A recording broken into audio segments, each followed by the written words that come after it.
The good news last night was the Indians didn't lose any ground in the wild card race. Next up, 3 with the White Sox, and it might be time for the Tribe to be thinking sweep. Task number 1 is not going to be easy, as they'll get a look at lefty Chicago ace Chris Sale. Cody Anderson has been up for all challenges, and he squares off with the Southsiders next on Sports Time Ohio.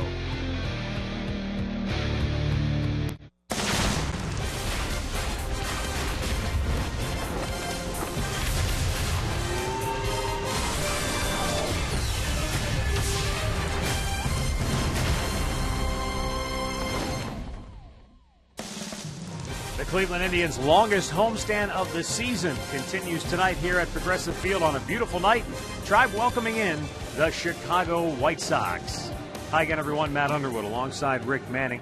Indians will send Cody Anderson, right-hander, to the mound tonight. Monday, he celebrated his 25th birthday, and tonight he'll get his first ever look at the Chicago White Sox. Well, Cody Anderson has been great since coming off the disabled list. His last 2 starts, he was matched up against Justin Verlander and the Detroit Tigers, and he won both games. He matched him pitch for pitch, made pitches when he had to. He relied on that fastball, good changeup. He's mixing in a breaking ball now, and he even pitched a great game in September in Toronto against the Jays. He didn't get a decision in that ball game, but he's been throwing very well. He'll be matched up against Chris Sale this year, 12-9. We all know that. His last 3 starts, he's 0-2 with a high ERA. And even in his last 4 starts, the White Sox are 0-4. But this guy is as tough as nails if he's on top of his game. He's a slinger from the side. He's got a good fastball. He's got that slider and also a changeup that can very deceiving. The Indians beat him the last time they faced him. They hit 3 home runs, and I'd like to see him do that again tonight because that's hard to do. As disappointing as last night's loss was for the Indians to the Kansas City Royals, they split that series. But the good news is, as you take a look at the wild card standings, they didn't lose any ground. And that's important because going down the stretch, you can ill afford to fall any further behind. Well, you can't lose any ground, but you have to make up ground with only so many games remaining. And you can see the teams ahead of them. The Angels, they won last night. They beat the Twins. They're playing over the weekend. The Astros are struggling, and the Yankees are up there. They look like they're going to make it. But the Indians right now have to take the attitude where they have to win every single game they play. When we come back, Andre Knott will join us to talk about the unique challenges the Indians face with left-hander Chris Sale on the bump tonight for Chicago. Cleveland Indians baseball is brought to you by W.B. Mason, the official office supplier of the Cleveland Indians. By McDonald's, I'm loving it. By your local Toyota dealers. Visit buyatoyota.com. Toyota, let's go places. And by the injury lawyers at Elk & Elk, proud sponsors of the Cleveland Indians. Call 1-800-ELK, Ohio.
your Northern Ohio Honda dealers.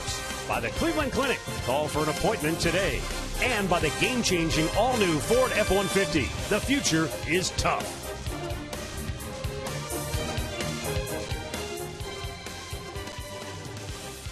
And we welcome you into Progressive Field. Another beautiful night here in downtown Cleveland. Indians, White Sox ready to go at it in a 3-game weekend series. And we go downstairs to Andre Knott with more on what the Indians will try to do against Chris Sale tonight. Well, the game plan, guys, I'll tell you, is to attack Chris Sale. I think when talking to Ty Van Berkeley, this is the one thing that stood out to him when you look at the teams that have had success against Chris Sale has been the teams that have gone at him, that attack him, that don't get down in the count. A little bit like what we've seen with Kansas City versus Corey Kluber. Get on that first fastball and hit it as best you can, and then go from there. So far this season, in the AL Central, he's 3-6 with a 5.20 ERA. He's given up 11 home runs versus the AL Central. The plan is to attack and to attack early. Well, that's not a bad plan right there, because when Chris Sale gets ahead of you, he has a lot of weapons to put you away. Could change up. He's got a devastating slider. So if he's in command, I don't blame him, man. Get after it. Against the good pitchers, you have to. You can't fall behind early. So Chris Sale making his way to the dugout as we take a look at our great clip of the game from the last time these two teams met when Sale was on the hill. Ryan Rayburn took him deep not once, but twice. Yeah, the amazing thing there, and Ryan Rayburn has 4 homers against Sale in his career. The first one was a breaking ball to right center. The second one was a fastball in that he was able to pull, and he gave it a jolt, and he hits Chris Sale as well as anybody. I think Victor Martinez is the only other guy with 4 home runs against Chris Sale. But the sad thing of it is this guy hasn't played since he homered twice off Chris Sale. So we'll see what he's got tonight.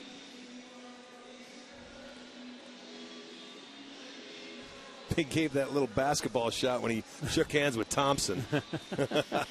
That's not a bad high five for him. Yeah. Now they're happy to have him back in the lineup, no question about it. Well, elbow issue, but he's back in there starting tonight. Trace Thompson will be in left field. As Chris Sale gets ready to go, Cody Anderson will be taking the hill for the Tribe here momentarily as we take a look at our window systems. Game time temperature, 76 degrees. A little bit cooler tonight than it has been in the last few days. Yeah, we'll call it partly cloudy skies. There are a few stray clouds overhead, but not many. Well, so far been a great homestand other than last weekend. So Cody Anderson will go for the Tribe, trying to improve on his 4-3 mark. First start ever against the White Sox. And the Chicago starting lineup he will face for Robin Ventura's club looks like this. Adam Eaton will lead it off, followed by Alexei Ramirez. Then it's Jose Abreu, Melky Cabrera, Trace Thompson, and Avisail Garcia. Mike Olt gets the start at third base. Carlos Sanchez at second, and Tyler Flowers will catch and bat ninth. Tonight's Northern Ohio Honda starting pitcher is going to be Cody Anderson, sitting at a 4-3 mark, but has pitched beautifully in September in his 3 starts. He's 2-0 with a 193 earned run average. He beat Detroit back-to-back starts. He matched up against Verlander in both those starts, made the pitches when he had to, and he has been on a roll. The start before that was against Toronto. He got a no decision, but he left with the game tied at 2, and that's something to do when you're up in Toronto facing that ball club. It's the first time he's going to face the White Sox, so this will be their first look at Anderson. We'll see how they react to his changeup and his fastball, but he's a strike thrower, and we'll see if he can get ahead of the hitters. Let's set the Indians' defense, brought to you by Ram. Brantley on left, Almonte center, Rayburn and right. Avila is at third, Lindor is at short, Ramirez gets a start at second, Santana at first, Perez doing the catching.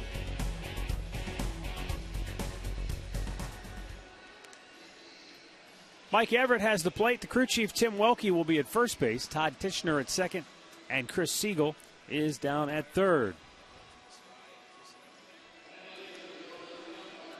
There's Robin Ventura at the helm of a disappointing season for Chicago, though they played a little better of late. White Sox come in 69 and 76 on the year, but they had high expectations coming in. Ventura said he wants to come back next year. There has been speculation about his future at the helm of the White Sox. Adam Eaton will lead it off.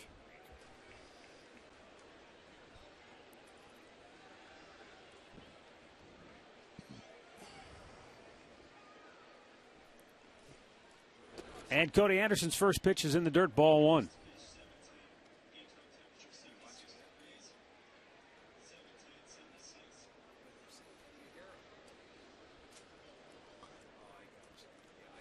Upstairs with it. 2-0. So searching for that command early here. One in the dirt, one almost to the backstop.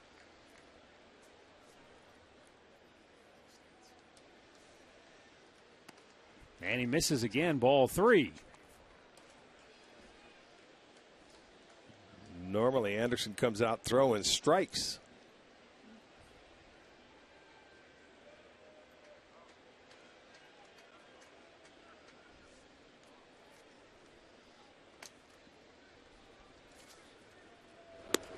And he walked him on 4 straight.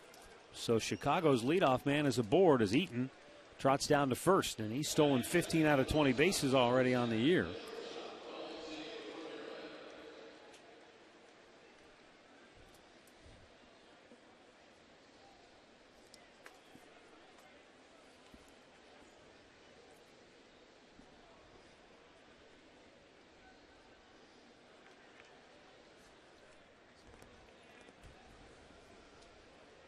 Here is Alexei Ramirez.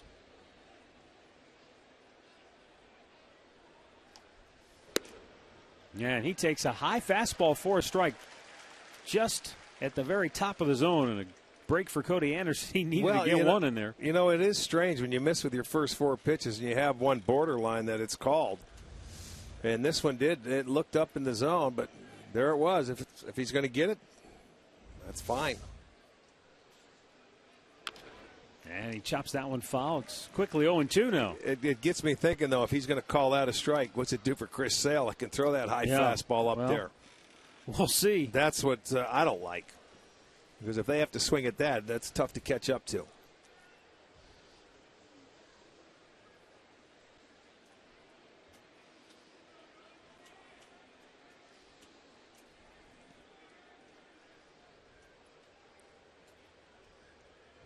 Anderson, a quick peek at Eaton. The 0-2. High fly ball to left. Brantley in a few. One away.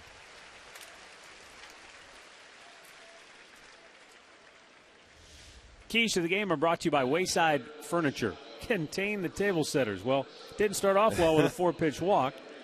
And take advantage of your scoring chances. And you won't get many usually against Chris Sale. No, they took advantage of him last time they faced Sale. They hit 3 home runs, and they won the ball game 3-2.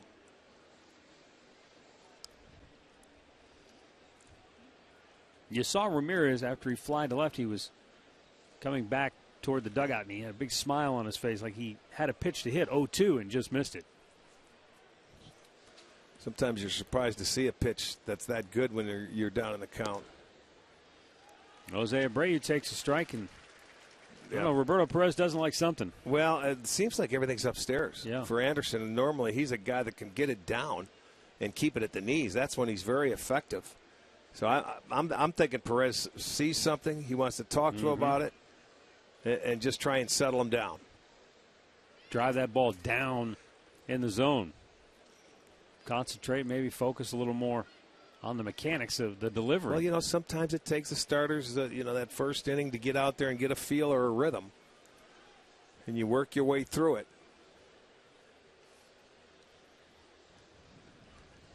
But this is not the guy you want to pitch up to. And Abreu got a piece, but he fouls it into the glove of Perez, 0-2. And that ball was down.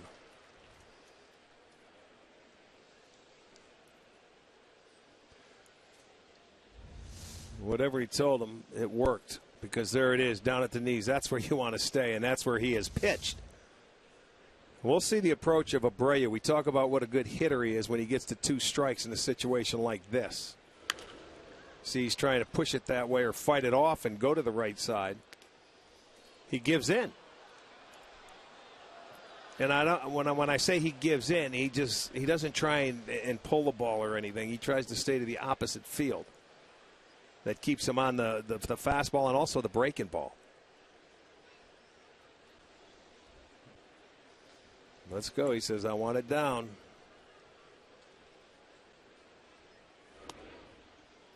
It was down, but it was way off the plate.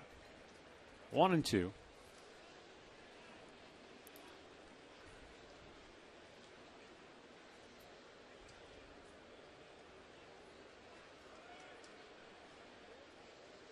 He'd probably be a dangerous guy to think, okay, I've got him looking away, now I'll try to bust him in. Runner goes. And it would have been a double play ball, but Eaton is going to be safe at second, and Abreu is out number 2. He made a very good pitch in there to get Abreu.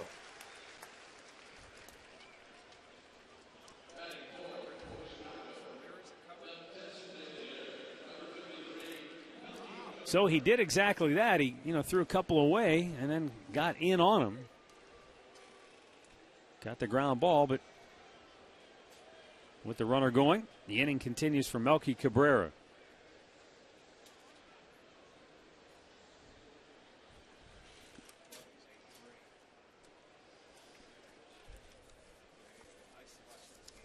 Melky Cabrera is hitting .276 on the season. And in his last 5 games, he's 11 for 21.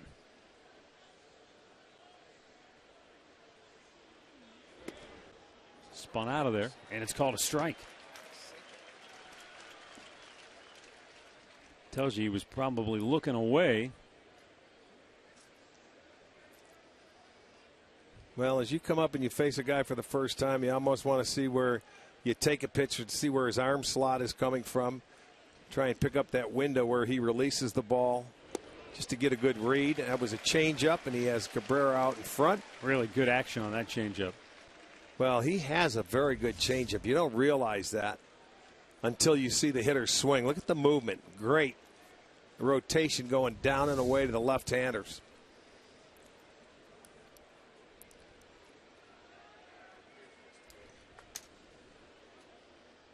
Perez wants this one up. And he strikes him out with another changeup. So after a 4-pitch walk to start the inning, Cody Anderson goes 1-2-3, and the Indians are now coming to bat.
Of insurance.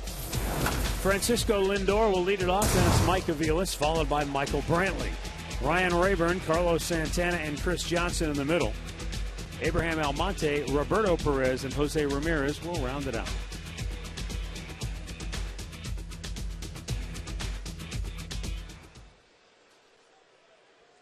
Lindor to lead it off.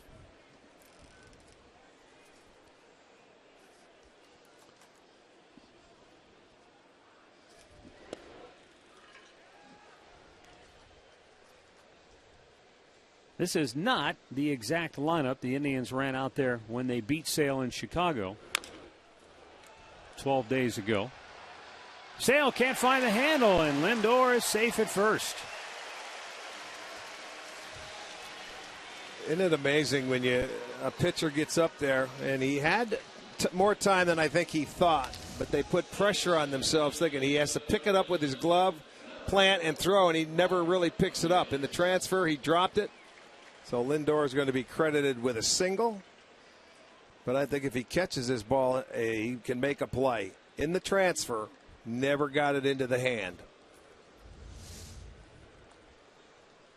So leadoff man aboard for Mike Aviles.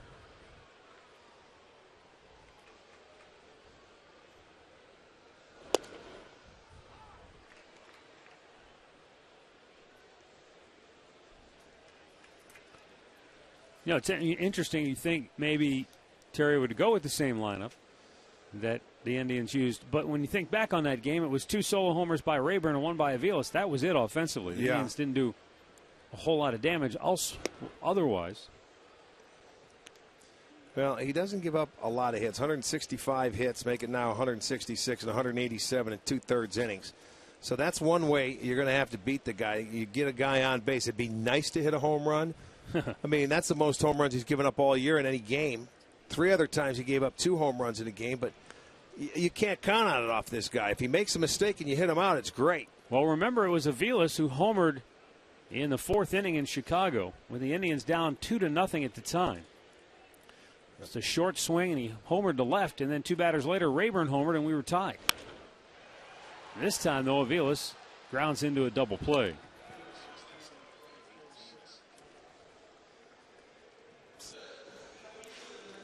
Let's take a look at Chris Sale's numbers, brought to you by Northern Ohio Honda dealers. For Sale, again, he's only pitched 187 2/3 innings. This is his 29th start, 12-9, 250 strikeouts, lead the league in that department. He went on a binge this year where, boy, did he ever, double digits in strikeouts. What was it, 8 consecutive games? But this is a guy, if he makes his pitches and he has it working, he's as tough to hit as anybody in the game, I think. You know, and I mean, the left-handers have hit 250 off him, but he's so stingy. I don't know how these guys, left-handers, get in there, and you got to hang in there and battle off this guy. It was 8 straight double-digit strikeout games and 10 out of 12. Yeah. And that's, I mean, you're looking at a boatload of pitches when you're striking out that many guys. You know, you're looking anywhere from 113 to 125. Yeah. You know, 119. And that wears on you for, 8, 9, 10 games in a row. That's inside. You heard the umpire, 2-1. I think it's one reason why, as good as Sale is, he only has 1 complete game because he chews up so many pitches due to the strikeouts. Off the plate, and Abreu will be able to apply the tag, and the inning is over. We've played 1, no score in Cleveland.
second inning.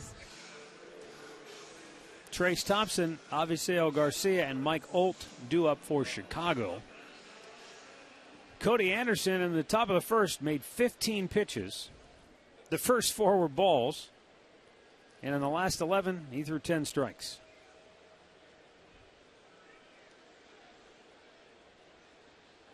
And he misses low, ball 1 to Trace Thompson.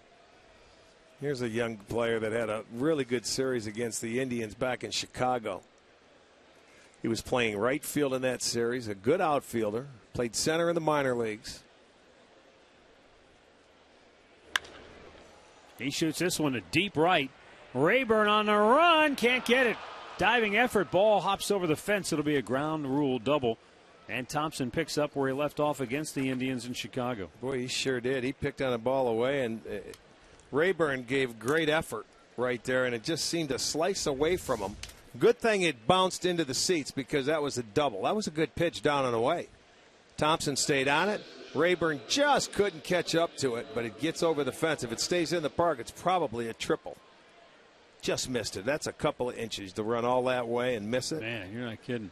That was great effort. I was thinking back to the game in Chicago, and remember, Rayburn made a couple of nice catches in deep right field. Fans were kind of giving it to him a little bit. He's got to clean the glove out now. That was a long run.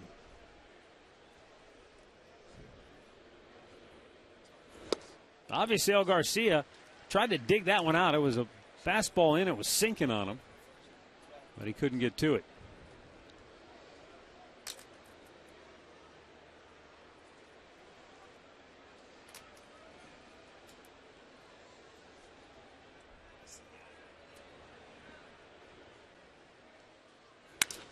Broke his bat, and Almonte makes the catch in center field for out number 1.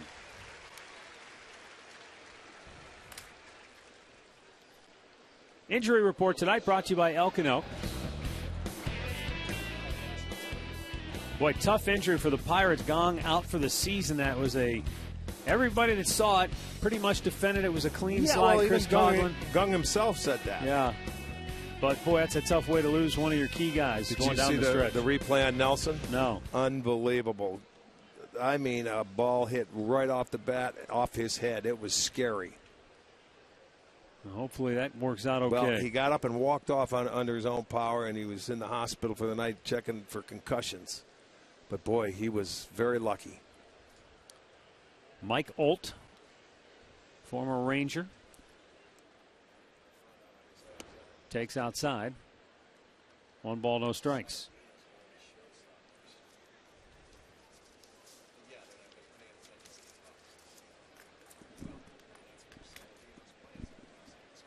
Olt has homered in back-to-back games for the second time in his career.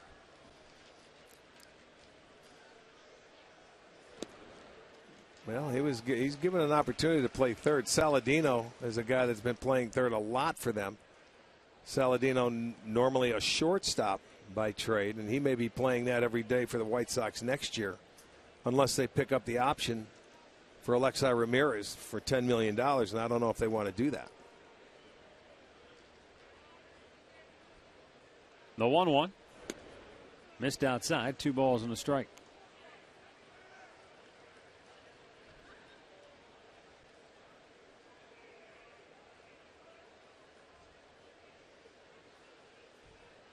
At some point, the economics of how all the pieces fit together do come into play. Well, it does, and he's been there, and he's been playing every day. He's a good player.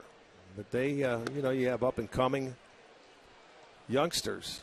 They have a kid down in the minor leagues that plays shortstop as well, and then they could move Saladino back to third if need be. Here you'll see a pitch on the inside. It has run and movement. Off the dish. Well, they thought they made a splash in the offseason going out, and they signed about 4 or 5 players.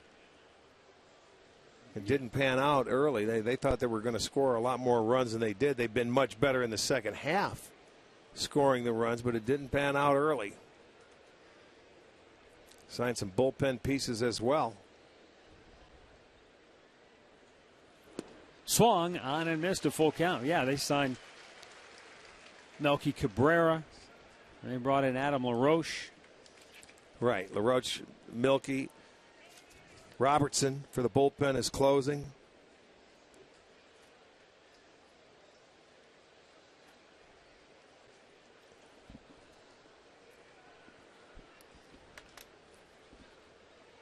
Now the 3-2. And that's fouled right back. Zach Duke. You know, they added 4 or 5 guys.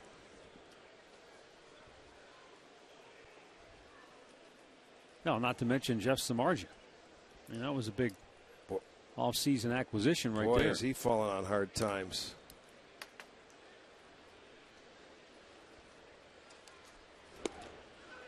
Got him looking. Nice pitch. Perfectly placed fastball in the outside corner. Second strikeout for Cody Anderson. Well, that's the amazing thing about Cody. You don't realize how good his control is, and that's down. Now this inning, after whatever Perez told him last inning, he's been down in the zone. And I'll tell you what, he has great control. That's why the first 4 pitches of the ball game, it's like, what are you doing? You don't normally do this. He averages 14 pitches per inning. So that means it's a lot of strikes.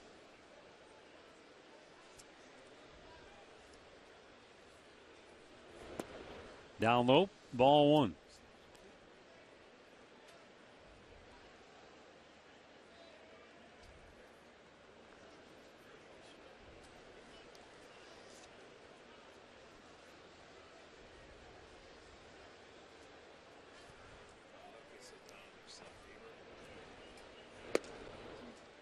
Takes on the outside corner.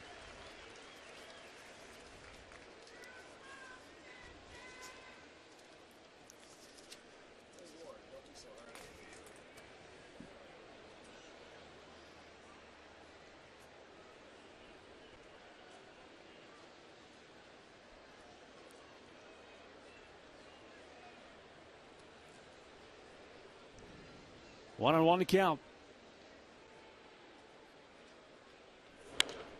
Out of play.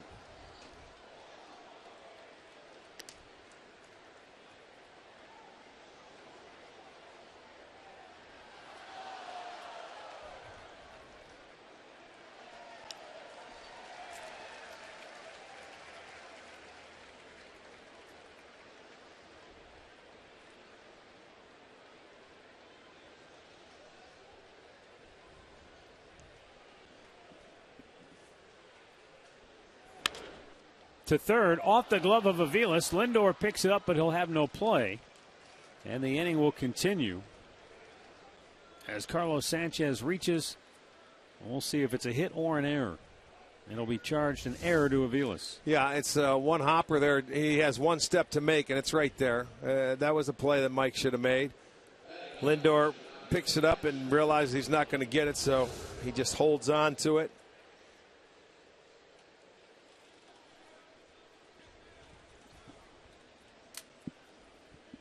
It was Kansas City last night that had the error problems. They had 4 in a ball game for the second time on the year, and they win both those games. Isn't that something? Yeah, it really is.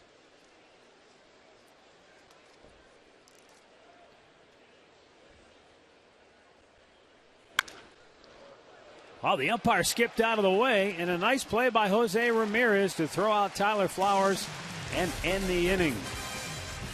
No runs, a hit, 2 men left. No score, middle of the second.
No score, bottom of the second inning.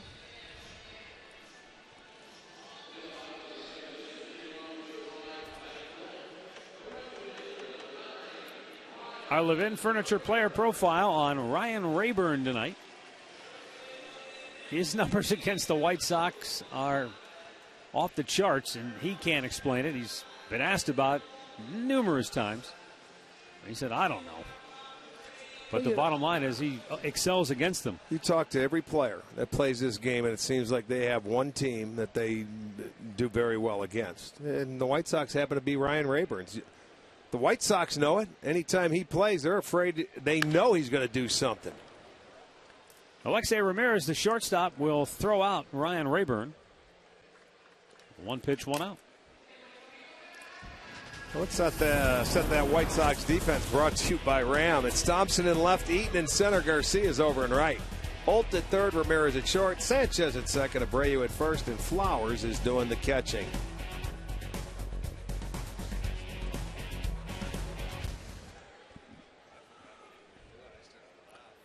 Carlos Santana with 1 out and the bases empty. 15 homers, 68 driven in on the year. And he takes a fastball for a strike.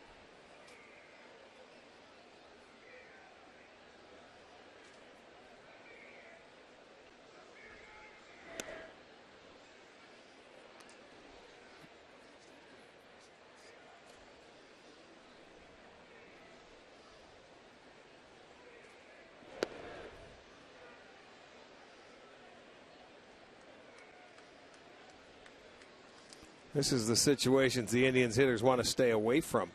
The 0-2, 1-2 counts if they can.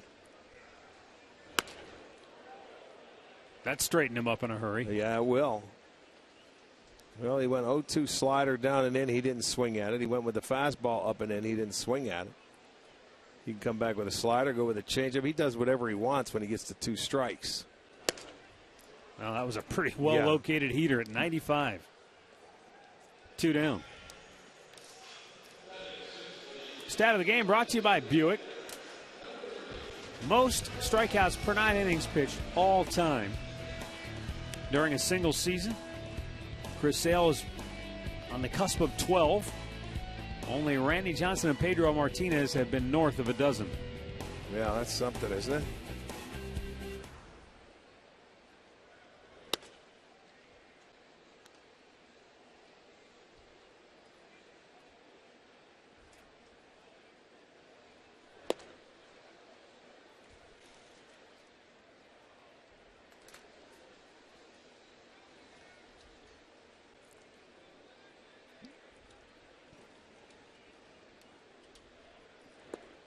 Down and in. Good pitch. Now, Chris Johnson had Chris Sale's number. The last time he faced him, he singled and doubled against him. And both times, I think it was changeups. He just hit him the other way. Yeah, he struck him out the first at bat, and then Chris said, I've got to change and do something different. 1, 2, 3 go the Indians. No score after 2.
As we go to the third inning, and for Chicago, top of the order, Adam Eaton, Alexei Ramirez, and Jose Abreu due up.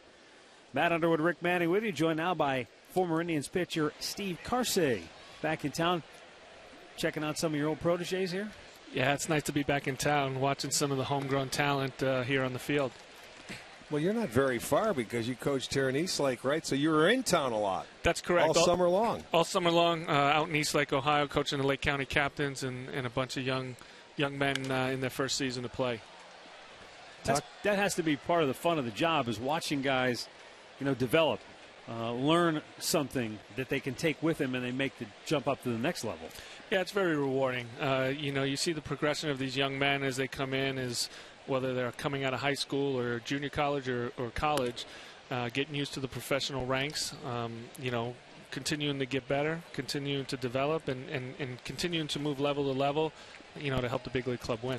Give us a little scouting report on some of the guys you had this year. Yeah, we our first round pick from a couple years ago, Justice Sheffield, left-handed pitcher. Right. Yep. One of the guys who's a power arm, developing his secondary stuff, and very competitive kid, great young man, and look forward to big things from him in a few years. How tough is it to convince a young pitcher that's coming up having to develop his secondary pitches to get him to use them down there in situations? It's hard. They're used to coming out of high school or college and being able to blow guys away and just outstuff guys. And they need to value command a little bit more, especially as they get to the higher levels and have to pitch against hitters of this stature. And I mean, let's say he gets into a situation and he gets into a 3-2 count instead of going with maybe a breaking ball. Would you rather see him use his fastball if that's his number one pitch? It all depends what type of pitcher he is, what kind of stuff he has, who's he facing, what's the score of the game. I mean, that big situation dictates a lot too. What he's able to do. You got to get used to throwing your secondary pitches when you're behind in the count, so you can learn how to do that. I mean, if you're always going to rely on your fastball, the higher you go, the better the fastball hitters get. Here's Alexei Ramirez, who flied to left his first time up. Well, Cody Anderson is a guy who, made the quick climb through the organization, if you will. He's 25 years old on Monday, but started the year in Double-A, and then next thing you know, he's here in the big leagues, and he's pitched a lot of really big games for this club.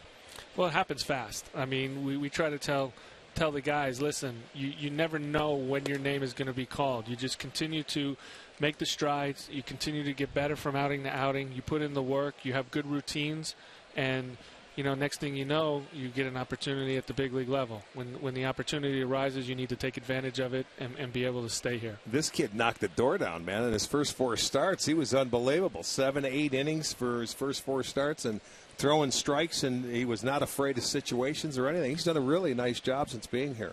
Yeah, to his credit, I mean, he's a guy who developed his changeup. That was not his good one. Yes, it was not his best pitch when he came into the organization.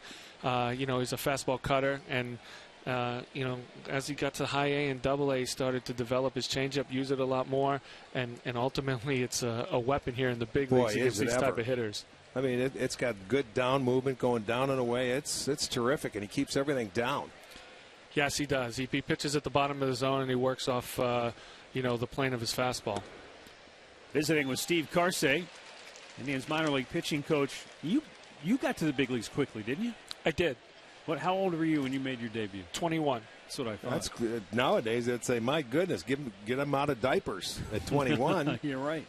Yeah, it's amazing. I mean, a lot of high-round picks, they start rushing guys to the big leagues. Sometimes it's not to the benefit of the player. I think we do a really good job here within our organization of being able to develop these guys and get them to the big league to be successful when they get to this point. Everybody's different. I mean, Chris Sale got drafted, and the next thing you know, he's in the big leagues. But, he was a college guy, so he had a little more seasoning maybe? Yeah, I agree with that. I mean, when you have Chris Sale's stuff, I mean, it helps. You're allowed to you're able to make a few more mistakes within the strike zone when you're throwing 97 with a sweeping breaking ball like that. And where he comes from, but part of the bargaining chip for Chris Sale was that they were going to rush him to the big leagues to get him to sign. Yeah. And hopefully that was an incentive for him to sign for them, and he did, and he was in the big leagues later that year, so that was all part of it. But my question to you, though, Steve, is when you get to the big leagues, especially at 21, or for any age for that matter, what are the challenges that you face mean, you've got the stuff, but all of a sudden now the game changes when you get here. I think the biggest challenge for young players when they get to the big leagues is how fast the game is, how quickly they're able to slow the game down and remain under control. That takes time. It takes experience. Yeah. You have to learn that on the fly sometimes. And I think some of the older guys, veteran guys, or who take you under their wing, so to speak, teach you that the things that you're able to do when the game starts to speed up. It is funny, and I think a lot of that, too, when you get called up, is confidence, that you believe you can play up here at this level and that you belong. And once you realize that, hey, I think I'm okay, I can play up here, then, it starts to get a little easier, and I think you take a deep breath and everything starts to slow down for you a little bit.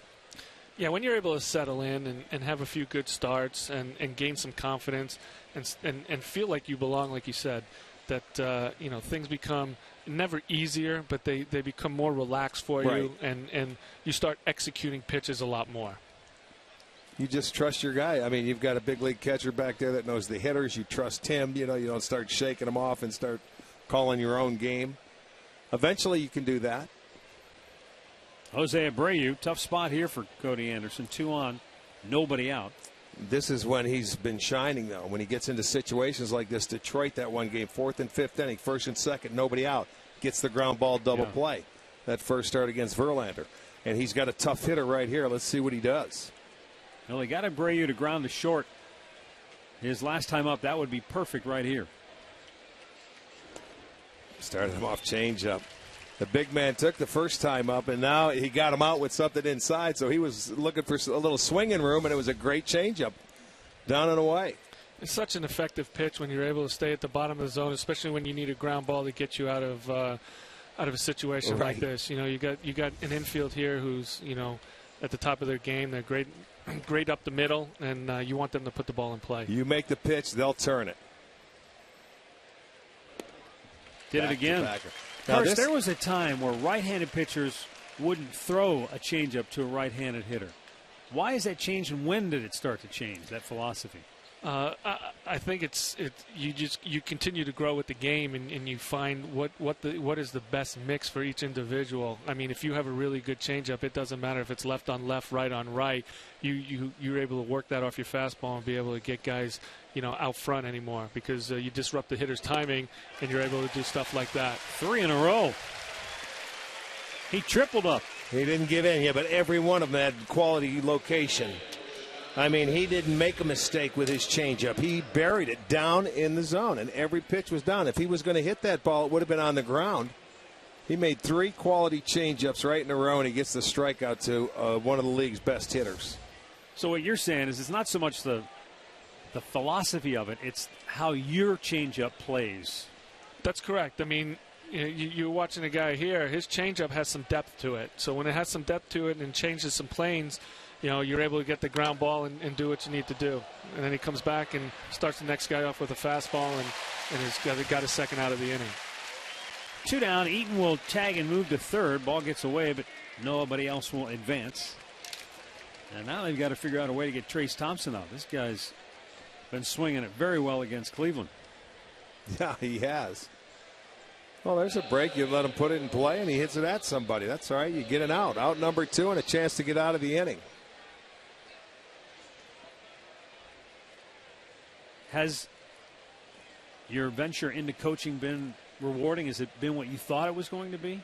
Everything and more. Yeah. You get so much satisfaction of watching a guy from the time he comes into the organization and then see where he's at 3 and 4 years later. This going into next year will be my 5th year in the organization. Right. And, I've got to see a lot of guys develop. Ryan Merritt being in AAA now. I had him my first full season in Lake County in 2013, and now he's, on the brink of, being able to, possibly break in here. So it's very rewarding to watch these guys grow as young men and get to where they want to be. Yeah, it's got to be gratifying because you follow them every step of the way, right? When they've been with you, you stay tuned and see what's going on. Are you doing anything this winter out in Arizona? Anything in the fall league or anything like that? No, I'm not, but we have we have our fall development program coming up here next week when the big league team goes on the road. I'll be here with all of our top prospects and get them accustomed and comfortable to coming into a stadium like this and seeing what their future entails. Right. When they get to the big leagues. It can be a little scary. Had you been to a big league stadium before you pitched in one? Yeah, when I watched the game.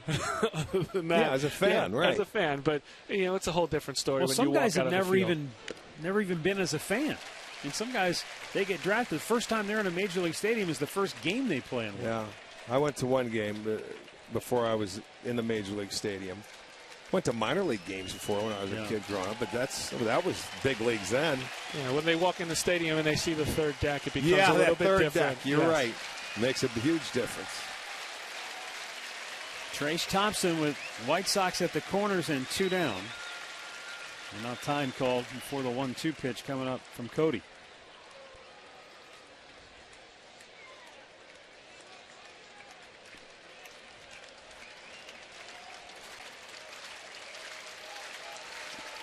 Pitch number 50 on the night. Nice pick by Roberto Perez. And the count evens up at 2-2.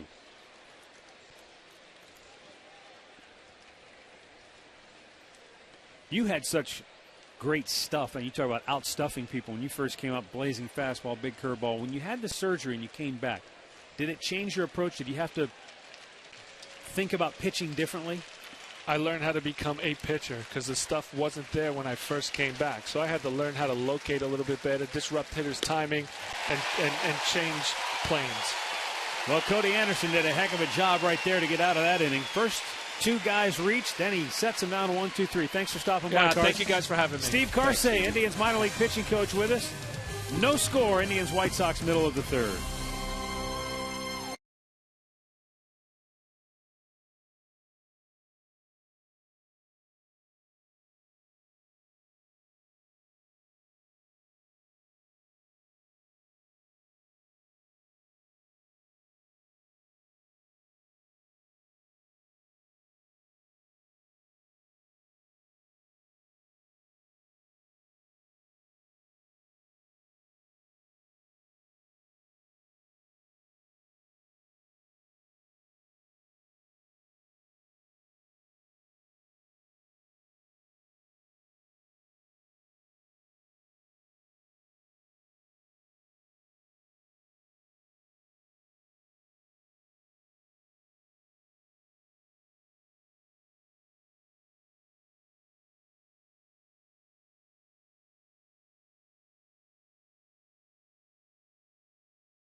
Just a reminder, as you enjoy a cold one, to stay tuned later in the game for Miller Time. It's brought to you by Miller Lite. Bottom of the third, bottom third of the Indians order due here. Abraham Almonte, Roberto Perez, and Jose Ramirez due up.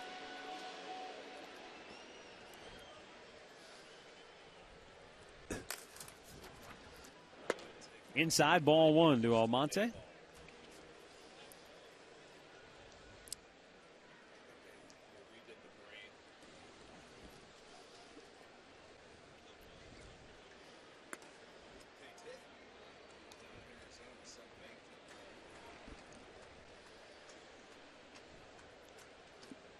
Two and on the count.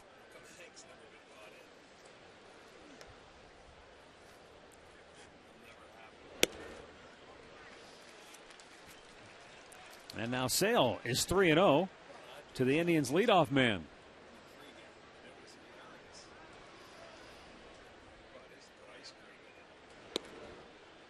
That's called a strike, borderline at best. This has been, at home, the Indians' best offensive inning. They have scored 57 runs in the third inning this year. Now Monte drives a 3-1 pitch. Deep center field. Eaton on the track makes the catch for out number 1. Boy, he hit it well. He just hit it to the big part of the yard. Deepest part of the ballpark. Well, get live Indians baseball season long with MLB.com at bat on your smartphone or tablet. Stay connected with live radio broadcast stats, breaking news, and more. Download MLB.com at bat, the #1 app for live baseball.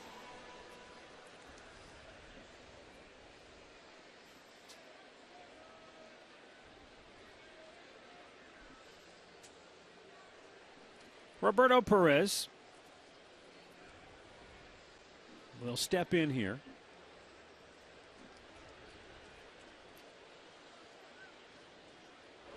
And he lines it up the middle just by a diving Carlos Sanchez. Indians' second hit of the night. Well, it cost him a bat, but he doesn't mind. Went off the end, and he hit it right back up the middle. It looked like Sanchez was going to get it from our angle, but it just got under his glove. There you go. Get that first fastball. Roberto, way to go. And as he dives, it just gets by him. So Perez gets a hit. 2 hits now for the Indians.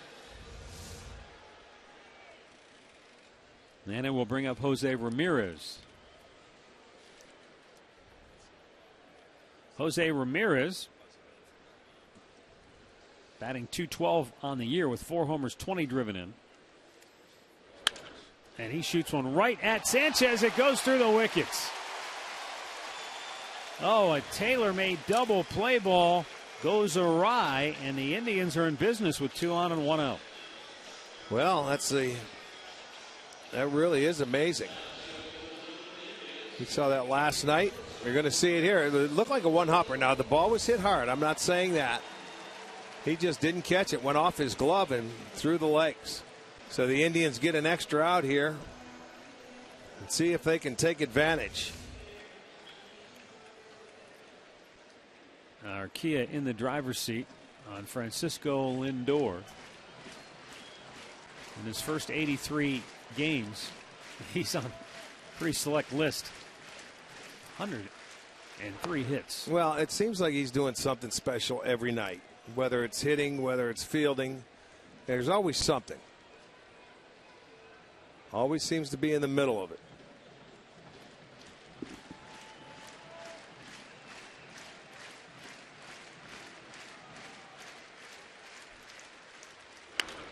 Out of play.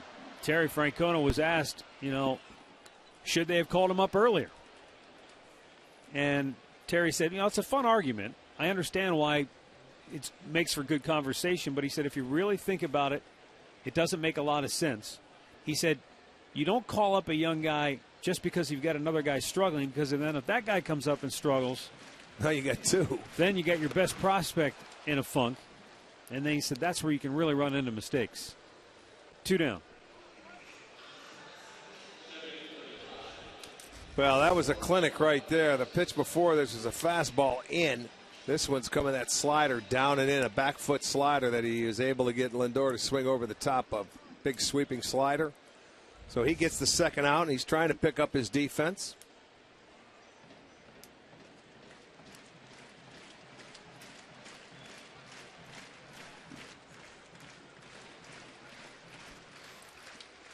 And the other thing with Lindor, just to finish the point, we're looking at his overall body of work right now, which is really impressive.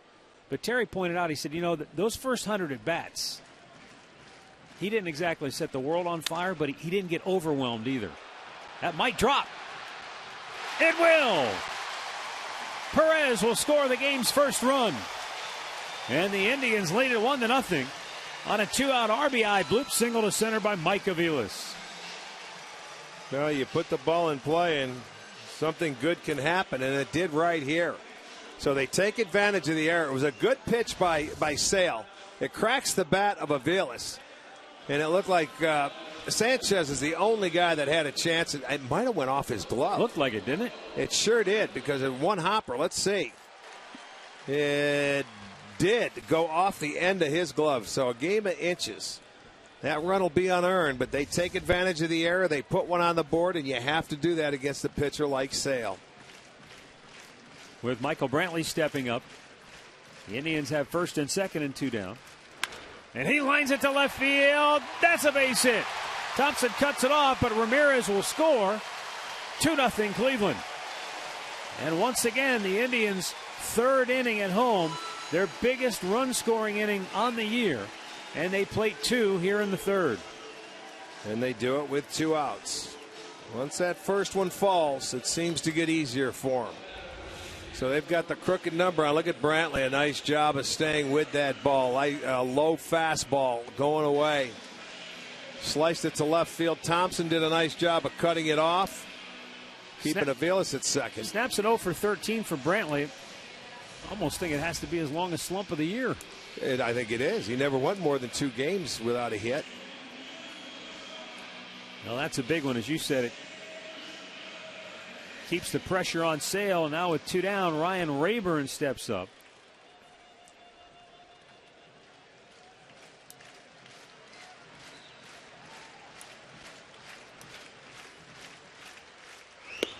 And he swings and misses at an off-speed pitch.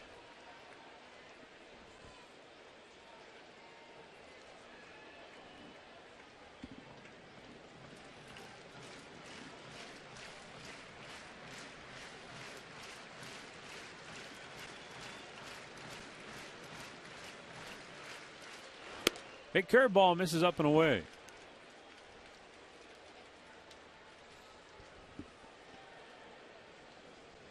You go back and you think about it, the error when Ramirez hit that ball should have been a double play ball and out of the inning. Yeah. So he had to work extra hard. He did get Lindor to strike out, but then back-to-back hits. Aviles broke a bat, found some grass out there. Brantley the single. And after the error, Sanchez was really kicking himself because he wanted to make that catch on the ball that went off the end of his glove. He really did. Rayburn lays off, and it's 3-1.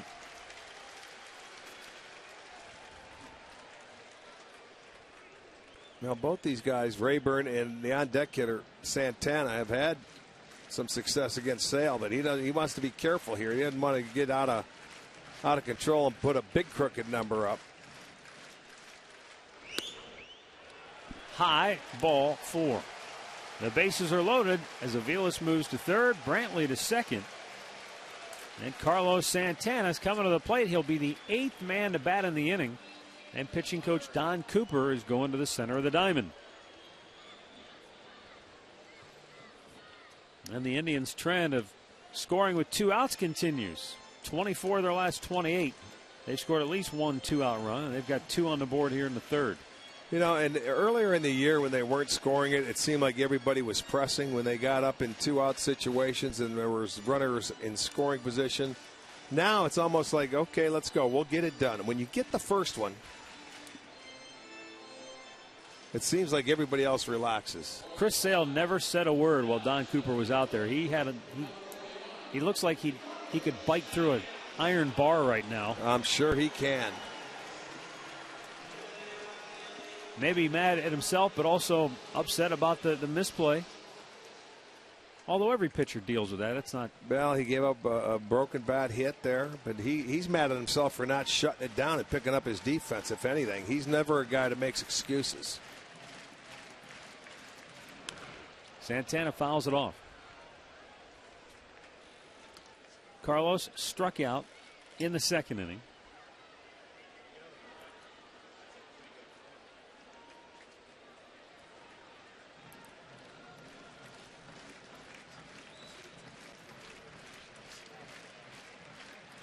And now the 0-1 is clobbered deep left. Thompson looking up. Gone to Souvenir City. Carlos Santana with a grand slam. It's a 6-run third for the Indians.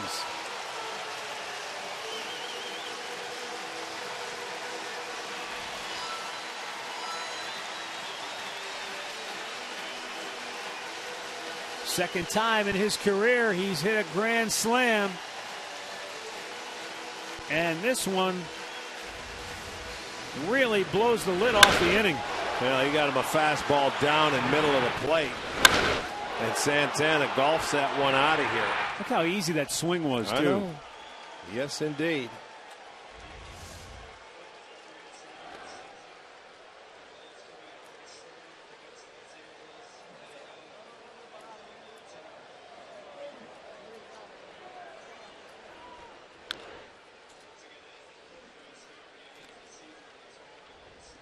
Chris Johnson is the 9th man to bat in the inning.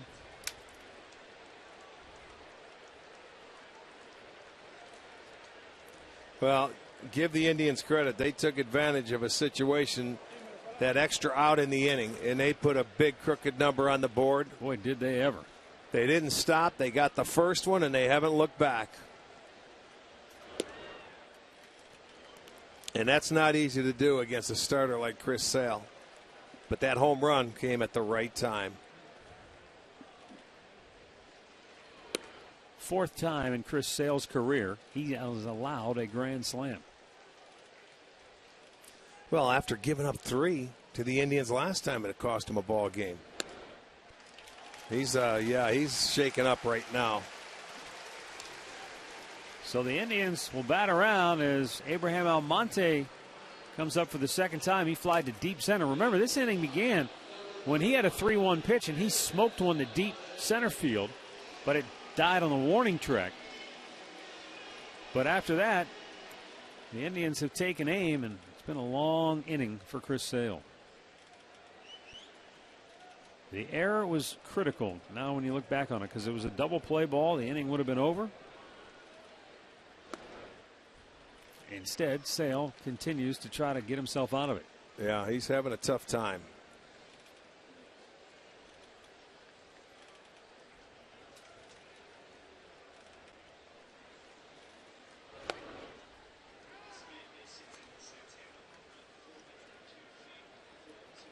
Carlos Santana with a 400-foot-plus shot to the bleachers.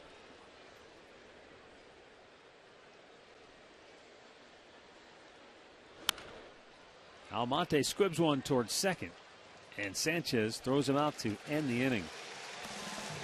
What an inning for the Indians. They send 10 men to the plate. They score 6 times, and they have opened up a big lead.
Tribe is still in the postseason hunt, and you can be here for the final push. The Indians will host Chicago the next 2 days as they target a wild card opportunity. Visit Indians.com for your tickets.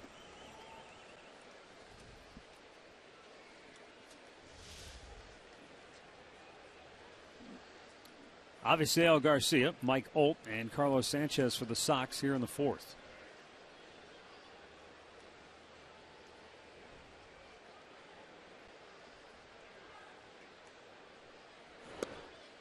little bit low, ball 1.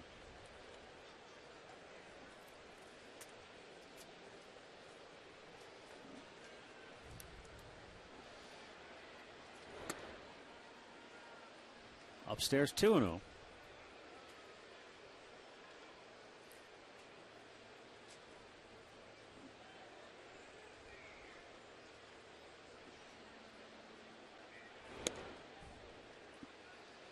Way outside, 3-0.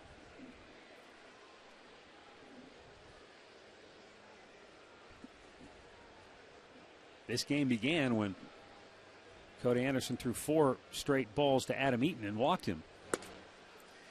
Well, 4th inning starts out the same way. Then he threw 10 of the next 11 for strikes and got out of the jam. Well, not a jam, but he got out of the inning.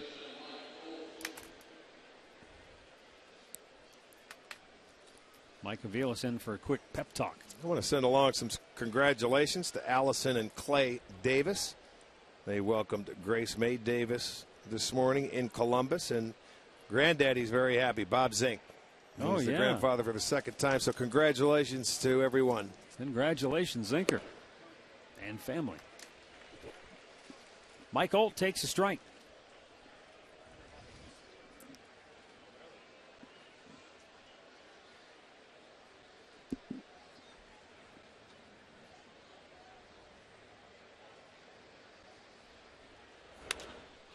Popped him up. Santana. 1 away. Let's go down to Andre Nato, who has more on Cody Anderson and what he does to keep himself in shape, ready to go. You know, one of the things that Cody started doing basically back in the winter when he decided he was going to lose some weight, he's doing a ton of stretching, a ton of yoga moves. And Austin Adams, who is his roommate here in Cleveland, goes, it's unbelievable. He goes, he stretches for 45 minutes before bed. He goes, I wake up, and he's still stretching in the morning. And really, Cody has told me, he goes, the stretches have changed him as a person, it's changed his body, and it's helped him with pitching. And early in the game, when he was kind of having problems getting the ball down, I know that was one of the things they told him was to stretch that back out. Make sure you touch almost your toes. And it's worked so far through this game. Yeah, I saw him at the Inner Bliss Yoga Studio, so he's out there practicing. And, you know, flexibility is so important for, I think, any professional athlete, any athlete, period. That's a lot of where a lot of your strength comes from, just being able to be flexible. He's a big man. You get standing next to him, he's the big rig, man. 1-1.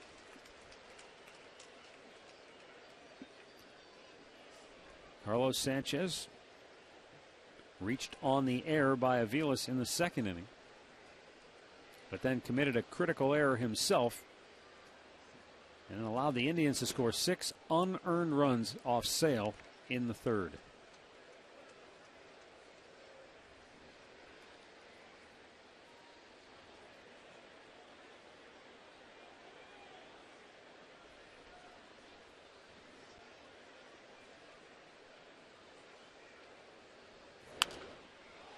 Look out in the seats. You're right.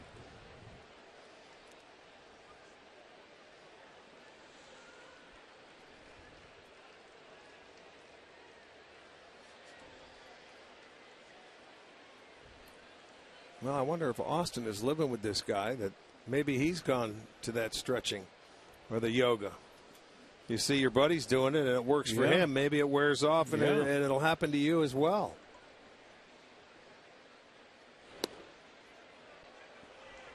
Wow, just missed. Full count.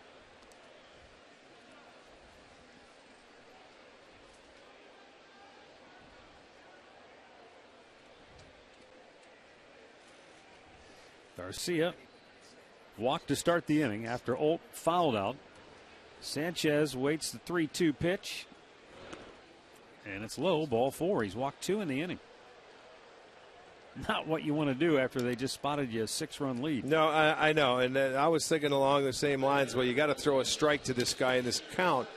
You don't want to give up any base runners or, give them opportunities. He's never done this really in a game where he walks his way out of it. If you're going to get him, he usually makes you hit your way on.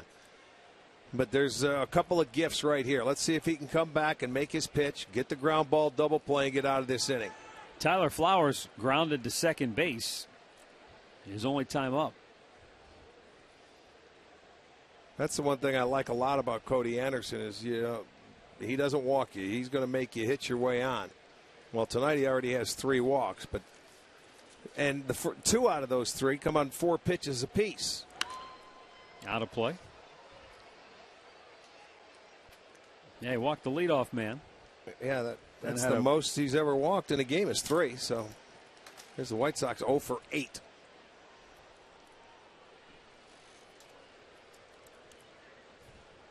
Four walks. I'm sorry. It is 4. Now the 0-1. Oh, he just did paint the corner. Tyler Flowers does not like the call, and he's telling Mike Everett about it. Another pitch down in the strike zone that hitters, they don't want to swing at if they don't have to. So now he can expand the zone here. But he's looking for a grounder.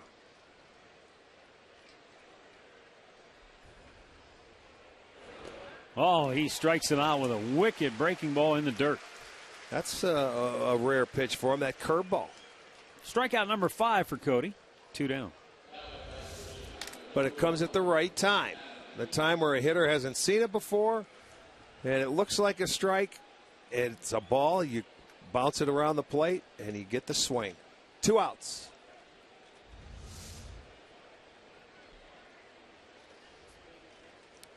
Top of the order, Adam Eaton.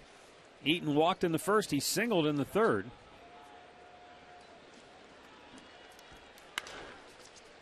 And he bounces this one to Ramirez. That'll end the inning. Now, Cody Anderson's been able to work his way out of trouble here tonight. And the White Sox can't buy a hit with a runner in scoring position.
Time now to tweet your strongest fan photos to us using the hashtag STODataStrongFan for a chance to have one of your pictures shown during an upcoming telecast. It's all courtesy of T-Mobile.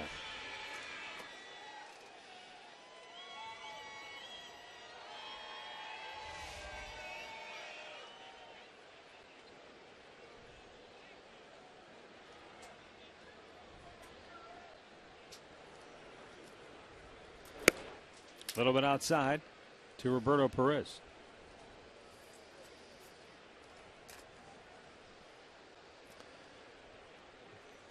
He had the first hit in the inning.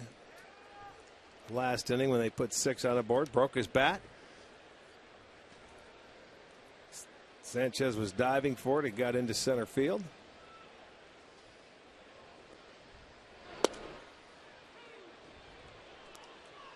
And both catchers now have each taken issue with the home plate umpire's strike call against them in their last 2 at bats.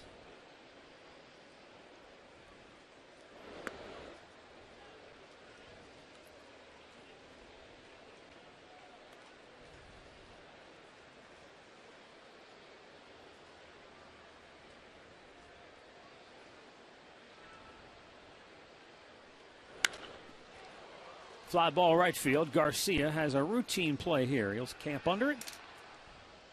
One down. Our AT&T Uverse rewind. This is how the Indians got it going. This is a double play ball that gets by Sanchez. And then Mike Aviles bloops one in with 2 outs. Driving home the run. Brantley slaps one the other way, plating a run. 2 batters later, Carlos Santana unloads with a grand slam. Just his second home run from the right side of the plate this year. But boy, it was a big one.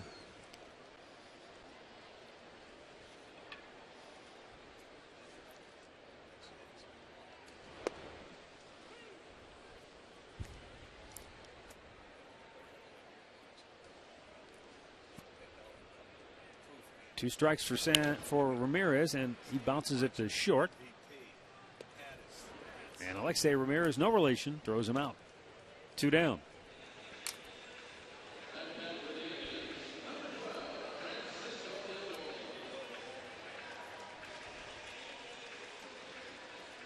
That will bring up Francisco Lindor.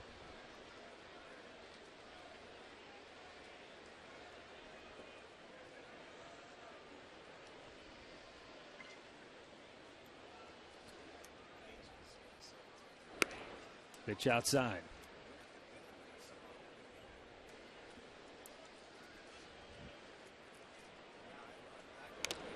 That got a chunk of Tyler Flowers. 1 ball, 1 strike. Lindor, an infield single in the first, struck out in the third. Take another look here where it gets him.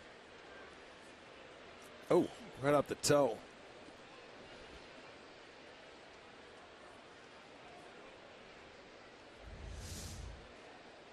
Telling you, steel-toed shoes, spikes. They got to come out with it.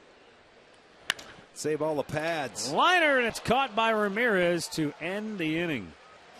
Indians go 1, 2, 3, and after 4, it's Cleveland 6, Chicago nothing.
Is brought to you by Kia.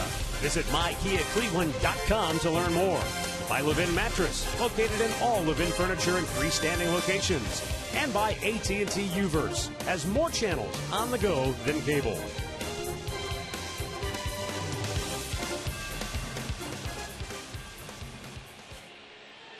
Six nothing. The Indians are on top. And as we go to the 5th inning, big reason why, Cody Anderson. He's had traffic in every inning, but he has kept them off the board. That's the name of the game, isn't it? Yes, it is. Yes, One it down. is. White Sox are 0 for 10 with runners in scoring position. Let's go out to Andre Knott, who's hanging in the district. Thanks, guys. This is Jennifer and her group of friends. They won a chance to be here at the Sports Time Ohio patio tonight. Don't forget, there are 9 home games left here at Progressive Field. $13 still to come out to the corner, enjoy a fabulous time, watch a game, get some cool drinks, meet some cool people. Come on out. And you have the kids' clubhouse as well. And you guys know what I do at this time of night. That means I'll be here till the 9th inning, and I'll talk to you guys tomorrow. Where's his helmet? Wear your construction helmet up there. Did you see the pregame? He had a helmet on. No. Yeah, that's what I'm talking about. He had a real batting helmet on. No ear flaps. They couldn't find one big enough to fit him. Yeah, Scully on? Yeah. Ramirez takes care of Abreu, and he's 0 for 3 tonight.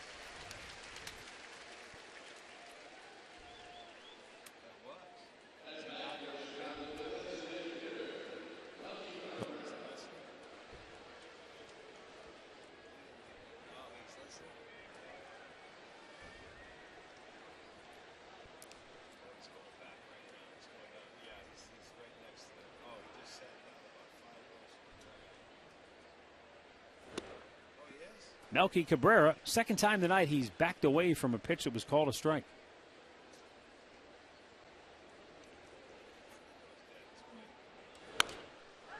Pops this one back, and Roberto Perez gives it a look, but it's going to make the screen.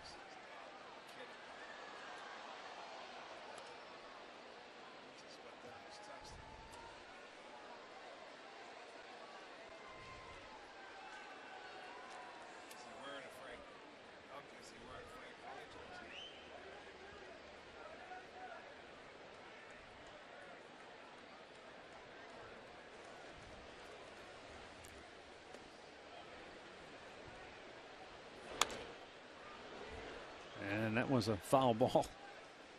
Melky Cabrera will come back and try again. I couldn't tell if that hit off his foot. I think it did. I was looking at the toe. Same spot, out around the top part of the foot.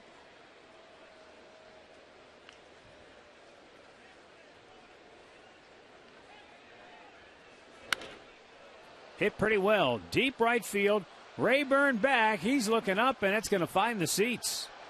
Melky Cabrera goes deep for the 11th time this year, and the White Sox get on the board with 2 outs in the 5th inning.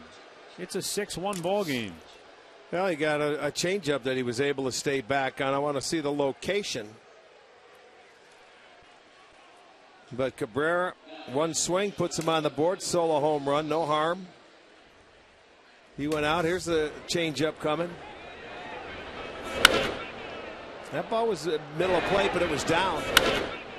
And he put a good swing on it. So the White Sox on the board, 6-1 now.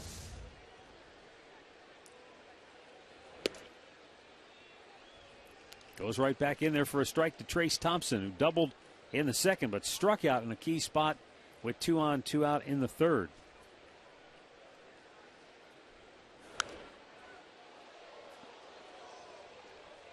And Cody gets ahead quickly, 0-2.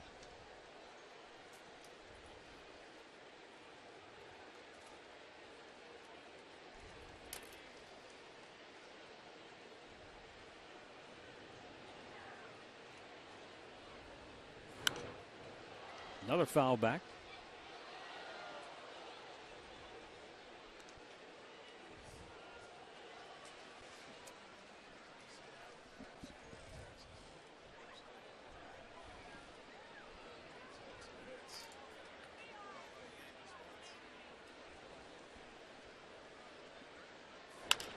Just kind of reached for it, and it'll be an easy out to get out of the inning.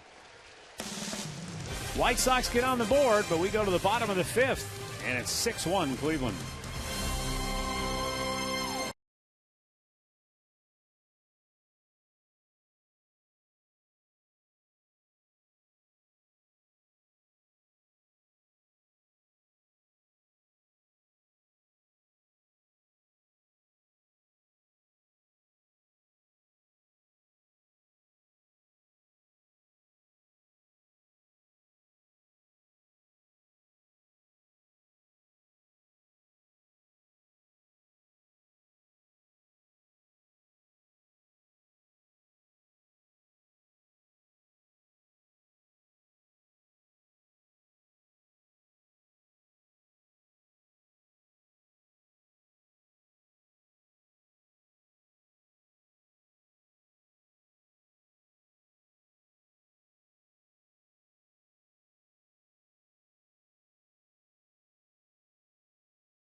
For Cleveland, Mike Aviles, Michael Brantley, and Ryan Rayburn.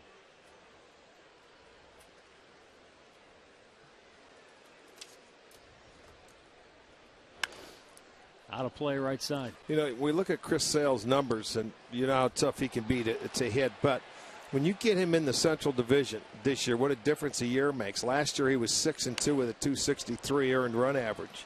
He had given up 5 home runs. Coming into tonight, he's 3-6 with a 520. You know, and he's given up now with the Grand Slam 12 home runs. So, you know, I think when you see him every once in a while, it certainly helps. It makes it a little bit easier. 4th strikeout of the night. And Michael Brantley, the batter. 1 for 2. He had a big 2-out RBI single in that 3rd inning. Snapped his longest offer of the year at 0 for 13.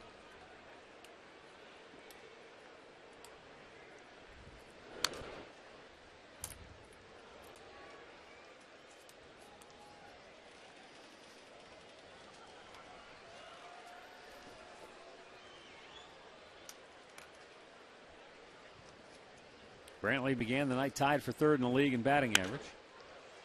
And a nice diving stop by Sanchez. And he'll throw him out 2 away. In-game recap brought to you by your local Toyota dealers. It was Mike Aviles who just blooped one into center field right off the end of the glove by Sanchez. That was after he committed the error that allowed the inning to really explode. Brantley drives one in, and then, of course, Carlos Santana to the bleachers.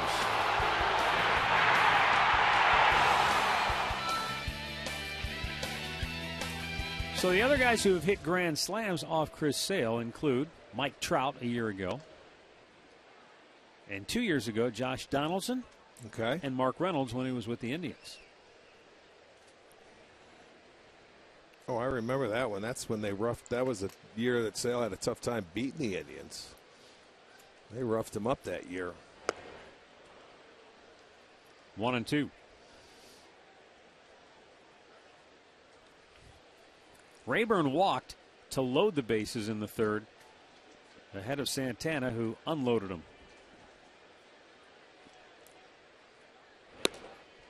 Strikes him out, and the Tribe goes in order.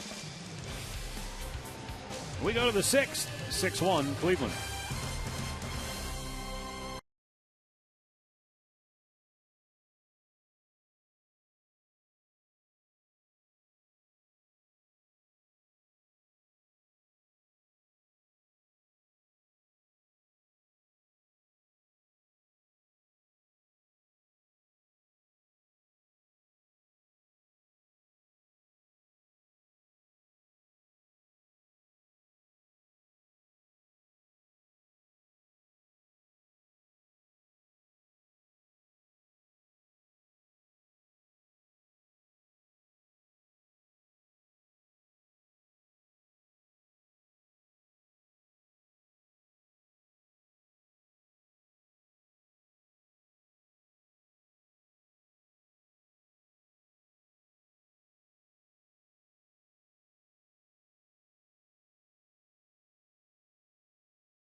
Time now to get a look at our T-Mobile Data Strong fan photo of the game.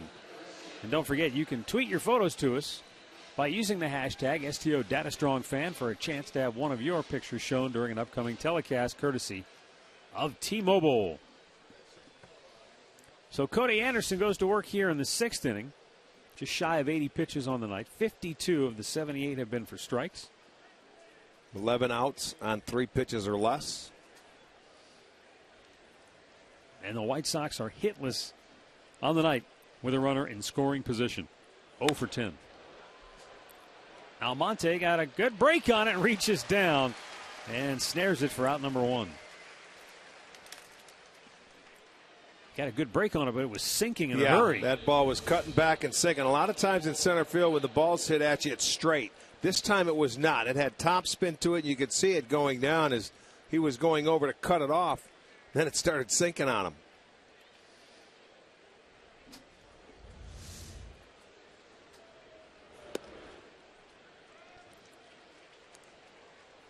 Mike Olt out on strikes in the 2nd and fouled out in the 4th. We were talking before about the moves that the White Sox made in the offseason to try and bolster their club and gear up for a run this year. One of the guys we didn't talk about that they added was Emilio Bonifacio.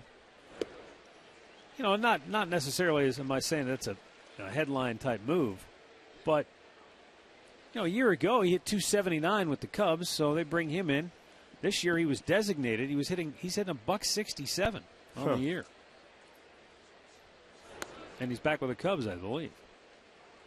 I was going to say, I don't even know where he is. I don't even remember him with the White Sox. It was so long ago. I think he might be in the minor leagues if he's anywhere right now. But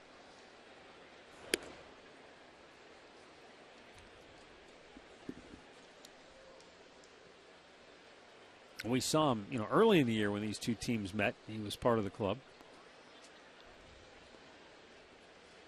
Now the 3-2. That nailed the umpire. Wow. Mike Everett took the brunt of that one. Says he's okay. Yeah, they asked him, "You okay, Mike?" He said, "Yeah, I'm fine." It was solid. That's why you wear them pads. Boy, you need more than that. It still hurts. He'll have a bruise to show it tomorrow. I wonder if it got him like in that crease there, like around the armpit maybe. Because he will be black and blue if that's the case. Olt draws a walk. The 5th of the night allowed by Cody Anderson. Well, bring your kids to Progressive Field where they can run the bases just like their favorite players. After the Indians-White Sox game on Sunday, the Kids Run the Bases is presented by the Cleveland Clinic's Children. Visit Indians.com for your tickets.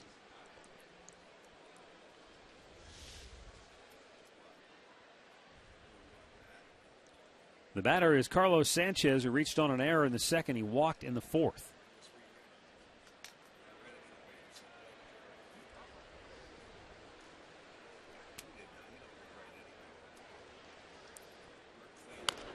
Pulls that one foul.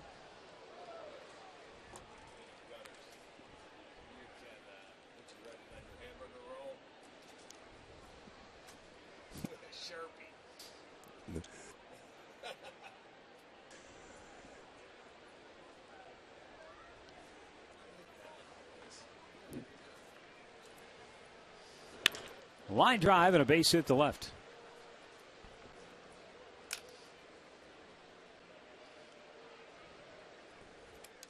So the White Sox trying to mount something here in the 6th inning, and it's kind of like, well, back to the drawing board because they haven't been able to get a hit in this particular situation so far. And out comes Mickey Callaway as the Indians bullpen will spring into action.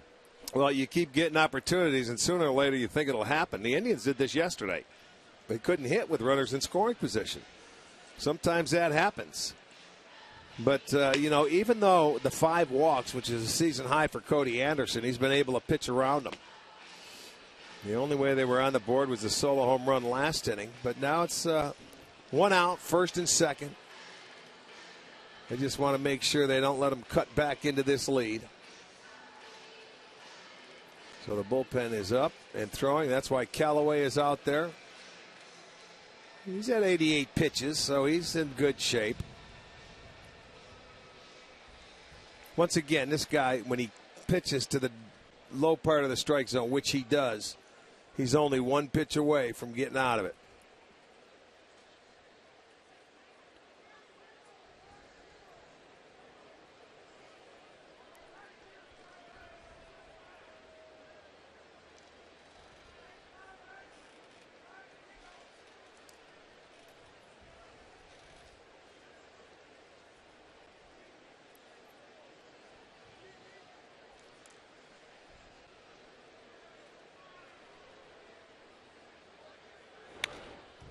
Straight back off the bat of Tyler Flowers. He's grounded out and he has struck out. Remember, it was in that fourth inning when Flowers was up with 2 on and 1 out, and he was looking maybe for a double play ball, but he made such a great pitch. Flowers just struck out, couldn't get the bat on the ball.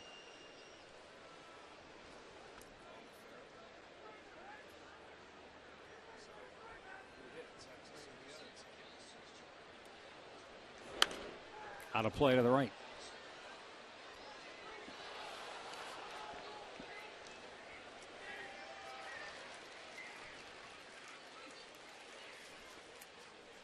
Zach McAllister alongside Crockett in the bullpen.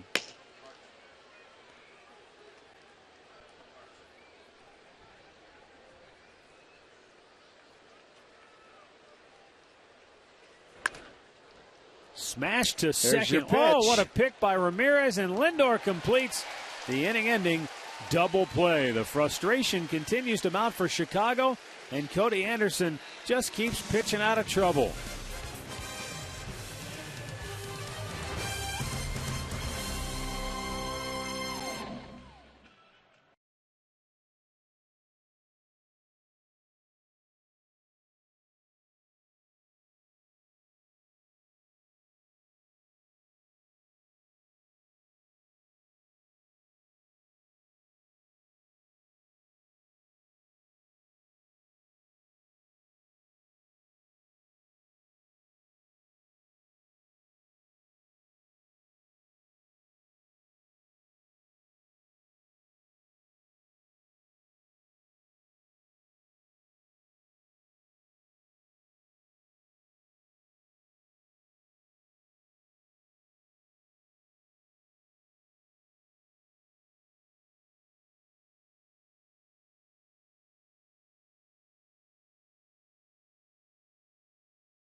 For the Indians, Carlos Santana, Chris Johnson, and Abraham Almonte due up.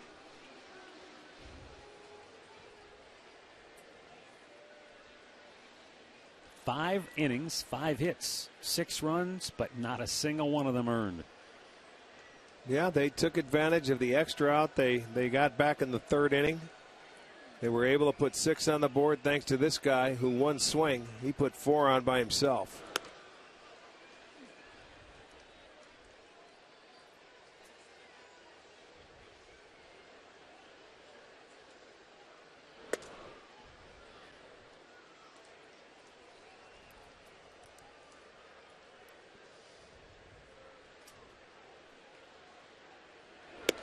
Way outside with that one, 3-0.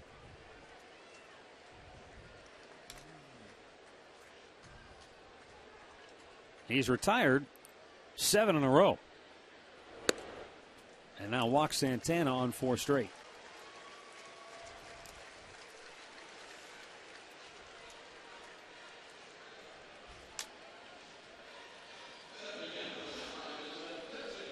The designated hitter is Chris Johnson. He walked his last time up. That came after the Santana slam.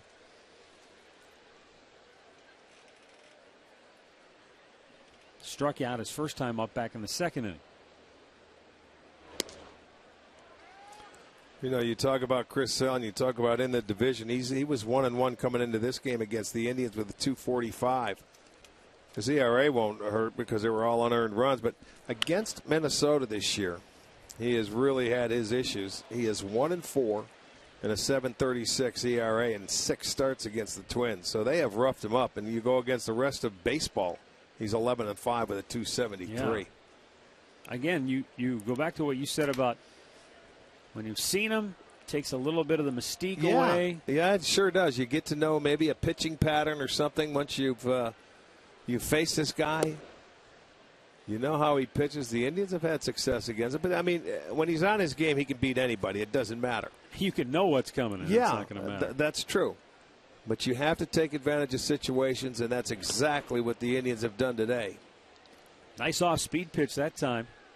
And Chris Johnson goes down. 1 away. Time for a Mazda game break. Here's Al Pawlowski. Hey, Matt, Rick, the Astros are the team the Indians are trying to catch that second wild card seed now, but they've got the early lead tonight against Oakland. Big 2-out base hit here by Jet Lowry to knock in Jose Altuve. 1-0 Stros, bottom of the second, down in Houston, fellas. All right, thanks, Al.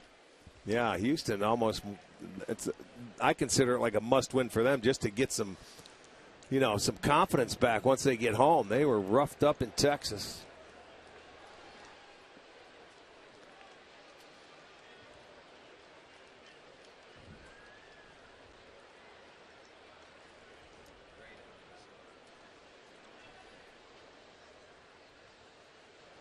Big series in Minnesota between the Twins and Angels, but raining at the moment. Those are the two teams directly in front of Cleveland in the wild card standings. So one of them has to lose. Unless, of course, they get rained out tonight. Then nobody loses. You hate rainouts at this time of year, especially when it means something. You hate to play a doubleheader to make up for it. Awfully tough to win 2 games in one day. Not to mention the effects it has on the bullpen going forward. And then the games following. You're right. Seattle leading Texas 3-0 in the second, but that's not as important as it was before because Texas now has a 2.5 game lead in the West. They're no longer the wild card team Cleveland's chasing. That's Houston.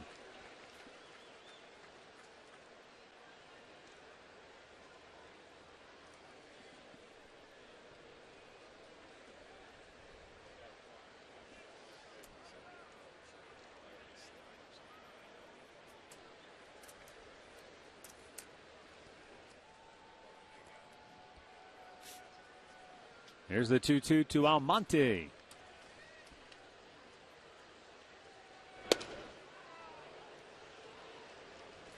Full count.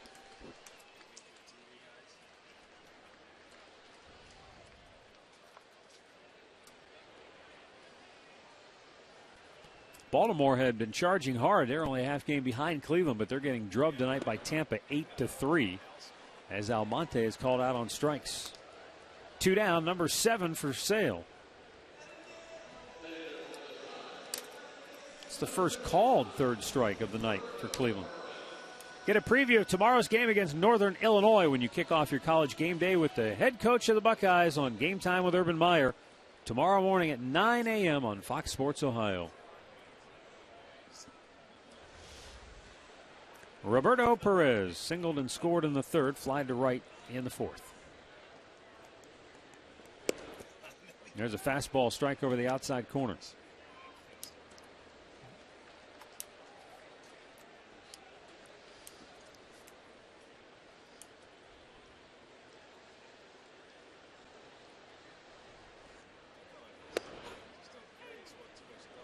Low part of the zone, and it's quickly 0-2.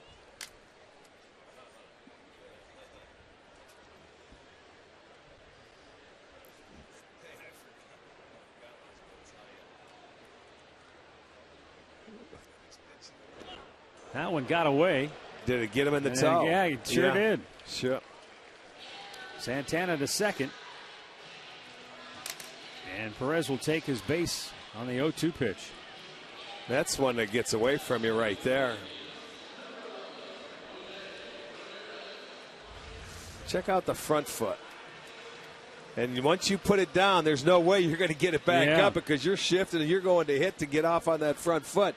You can't move it again. So he takes it. He'll go to first base, continue the inning, give Ramirez a chance with 2 outs.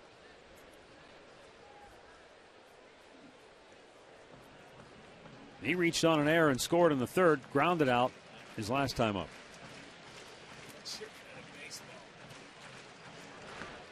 Downstairs, ball 1.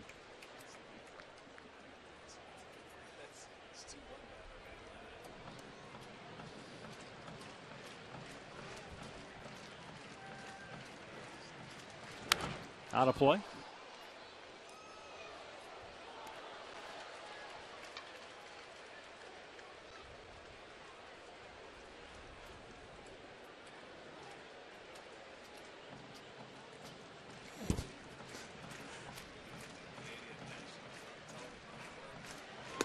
Yes, he did.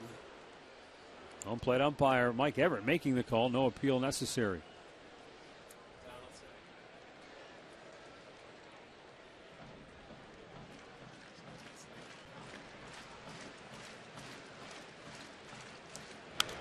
Back out of play.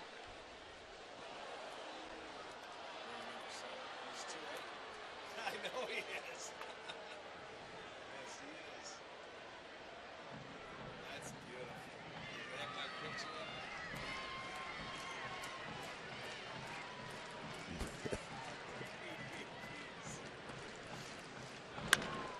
That's just foul, third base side.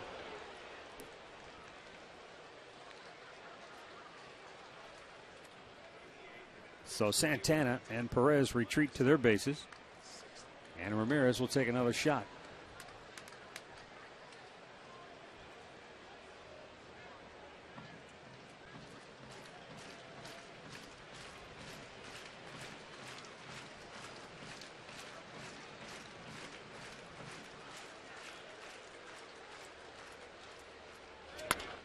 Slowly chopped to short.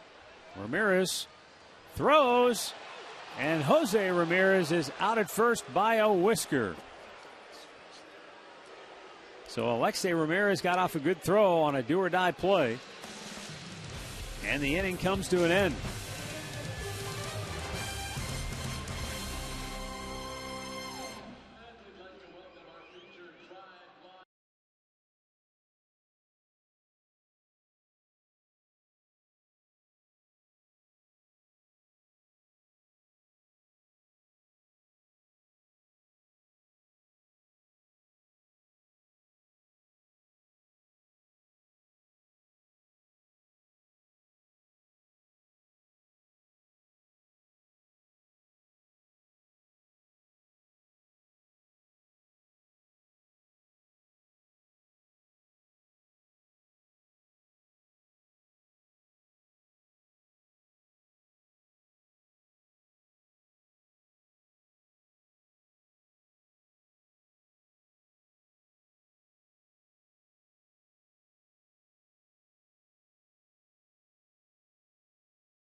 All right, Indians lead at 6-1 here.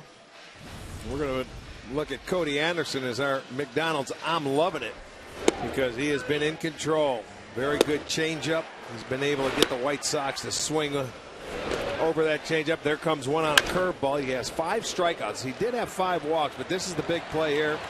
Made that one big pitch, first and second, one out. First time through the lineup, 31 pitches. Second time he had 35 pitches, and the third time through is 25 pitches. So now he'll be going through the 4th time.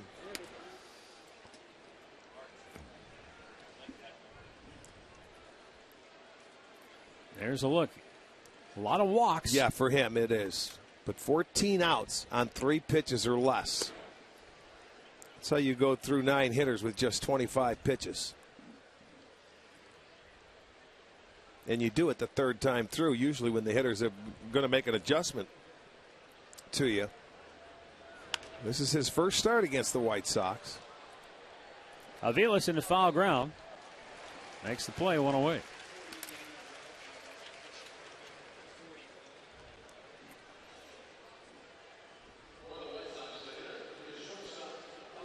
I'm going to bring up Alexei Ramirez, who is 0 for 2 with a couple of fly ball outs.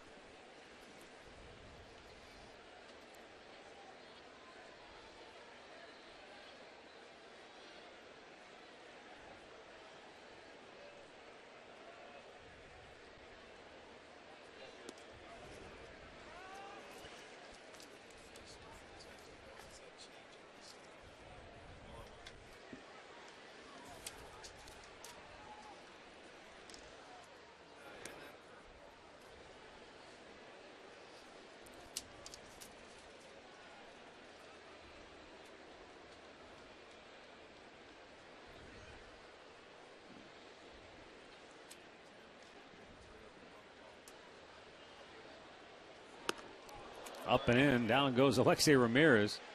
He didn't pick that ball up. It wasn't really that much of a, a tower buzz, but he might have been more looking of a away. Shocking thing. You know what I mean? Maybe you're right. I think maybe he did not pick it up, and it was late, and it wasn't as close as maybe he thought it was. And then maybe getting out of the way, it may have hurt himself. Yeah. Bending backwards. Deep knee bend. Yeah. Well, this guy, I mean, you saw him. He's long and lean, man. Like Gumby. He'd bend all kind of different directions. Well, he's been the shortstop for the White Sox for quite some time, and he's an everyday player. But we'll see what they do at the end of the year. They have an option on him, and I don't know if they're going to pick it up. It's a $10 million option.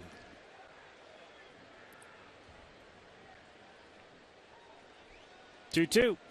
Good pitch. Painted the outside corner with a fastball. Great pitch. After he floated that changeup in there to get to 2 strikes, couldn't react.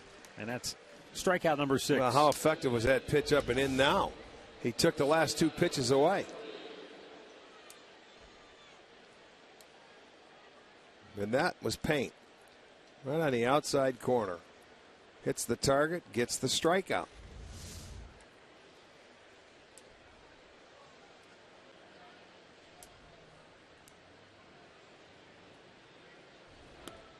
Abreu tried to hold up.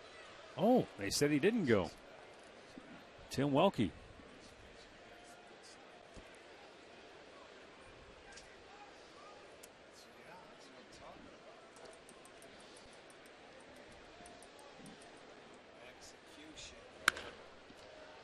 By a diving Aviles at third, and Abreu has his first hit of the night.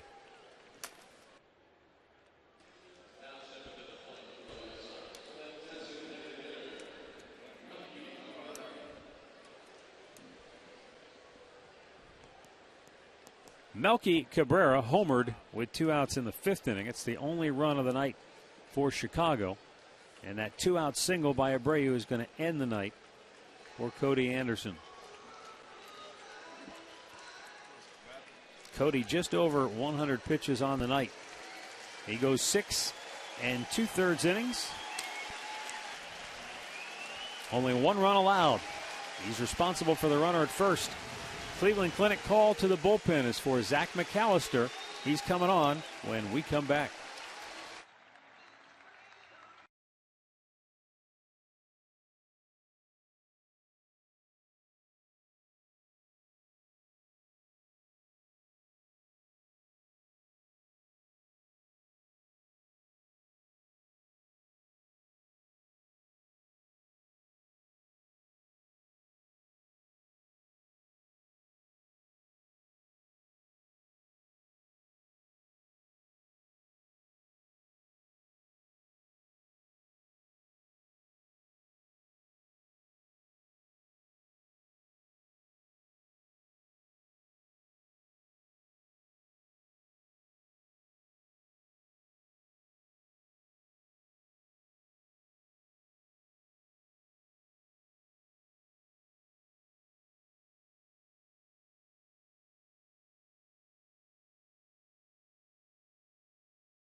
Be here for the Tribe's annual Fan Appreciation Night on Saturday, October 3rd against the Boston Red Sox.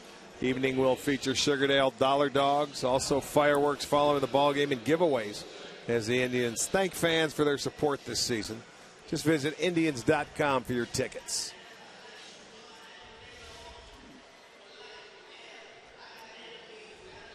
For the Indians, Zach McAllister making his 55th appearance.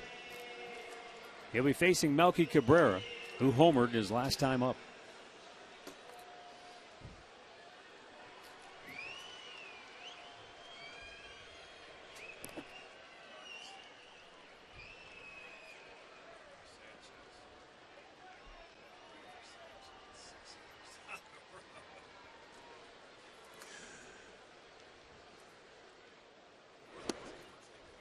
And a strike is called.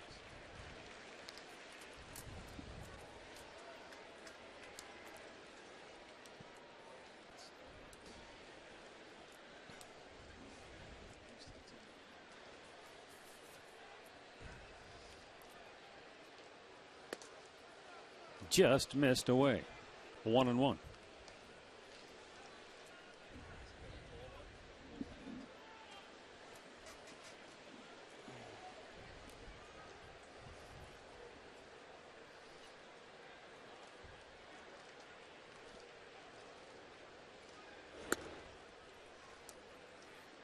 Two balls and a strike for Cabrera. Struck out in the first, flied to center in the third. And he hit one of the seats in right field in the fifth, the only run of the night for Chicago. He was able to get onto one of Cody Anderson's changeups. Stayed middle of the plate. It was down, though.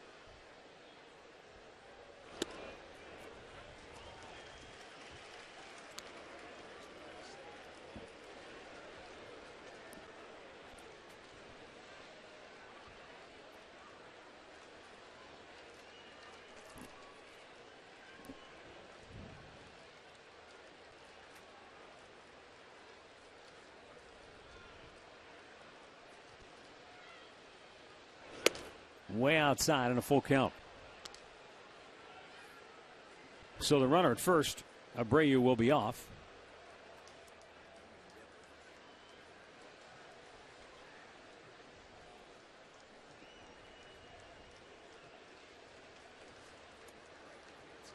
And McAllister steps away.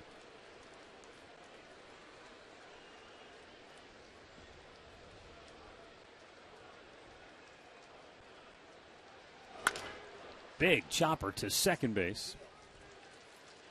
And that's the end of the seventh. Stretch time at Progressive Field. Seventh inning stretch brought to you by Spitzer Auto World. Tribe on top, 6-1.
Indians on top 6-1, bottom of the 7th inning.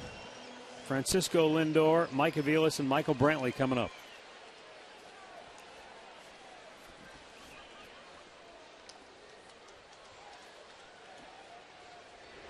Inside, ball 1.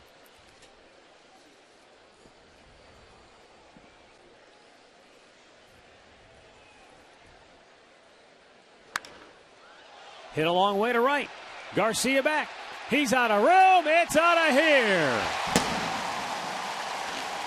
Francisco Lindor goes deep for the 10th time this year, and the Indians' lead is 7-1.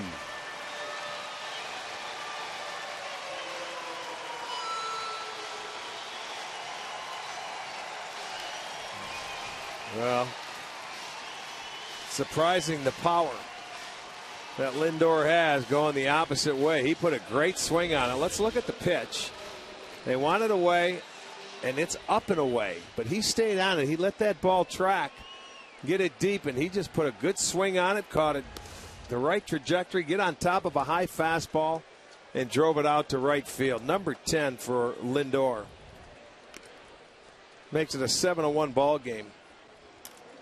And that's 5 home runs for the Indians in their last 2 games against Chris Sale.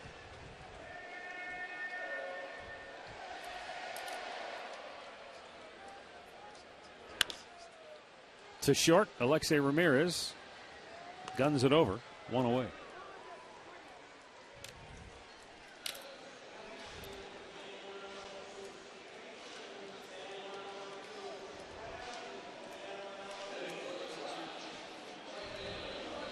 They'll bring up Michael Brantley.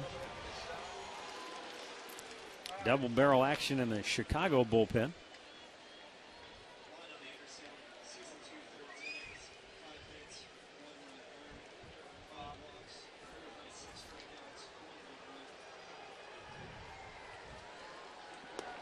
Slow curve, and it's in for a strike.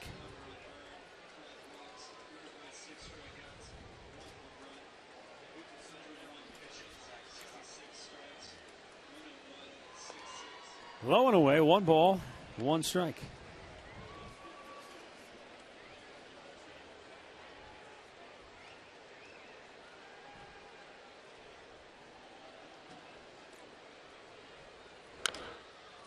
Pulls it foul over toward the White Sox dugout. Francisco Lindor in the leadoff spot tonight with 2 hits, 10 homers, 42 driven in on the year now.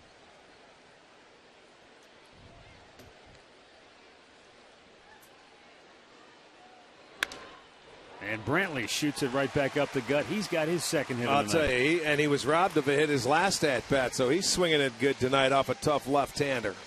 He broke that over 13, and now they're going to start coming. Bring on the hits. There you go, right back up the middle. He's had that great approach tonight, man. He had 1 to left field. He had 1 where the second baseman robbed him, and that one right there, right back up the middle. 7 hits now for the Tribe. And Ryan Rayburn 0 for 2 with a walk and a run scored. That came in the 3rd inning.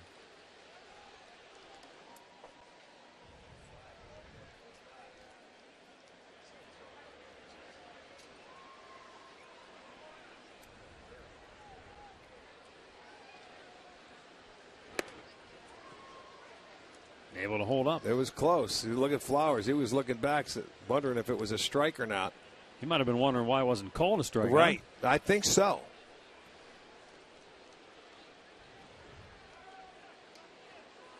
Yeah, he's hearing something from the dugout now.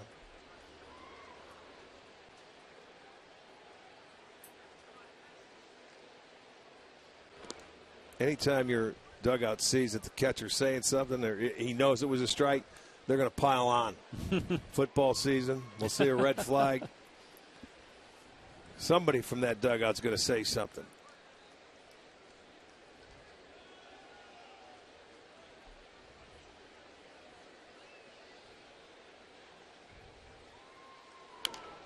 Slowly chopped off the mound. Sale, second time tonight, will have a play. Throws this one away. Brantley stops at third. Rayburn into second. The second time he had a play, and he messed up both of them. This time he got himself under control to get the ball, and then he really tried to put something extra on it, and he throws it wide to first base. Remember, he never caught the ball with Lindor in the transfer early. There's one that he really tried to throw it 200 miles an hour to first base to get Rayburn. So what is it? I would think it's a single in an error. Yeah, looking at Tommy Bowe, he's giving us the sign. Hit an error. And we get a pinch runner for Rayburn as Lonnie Chisenhall comes into the ballgame. And as promised earlier, it's Miller time, brought to you by Miller Lite. Back in the third inning, Carlos Santana with a grand slam, his second in his career, fourth allowed by Chris Sale in his career. And it capped a 6-run inning. The infield drawn in for Chicago, and it's up and away, ball one.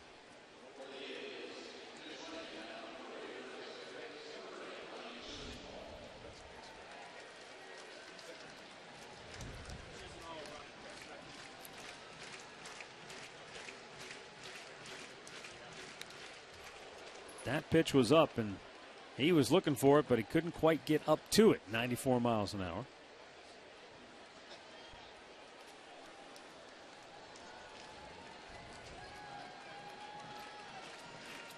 The Angels and Twins officially rained out in Minnesota. Well, that's what we're talking about now. Doubleheaders has to be made up, but tomorrow? Or... I would assume it would be tomorrow. I don't think they'd want to play Sunday, but maybe they'll go Sunday like we did. Yeah. But that was because we got rain out Saturday. West Coast team, I'm sure they're traveling somewhere. It was a 4-game series. They're supposed to be a 4-game series. Yeah, I think they'll want to try to get it in tomorrow. Don't know what the forecast looks like tomorrow in Minnesota. 2-2. It is scheduled for tomorrow already. So they'll do a split day-night double dip tomorrow in Minnesota. Be a long day of baseball. That matters for both teams, too. Yeah.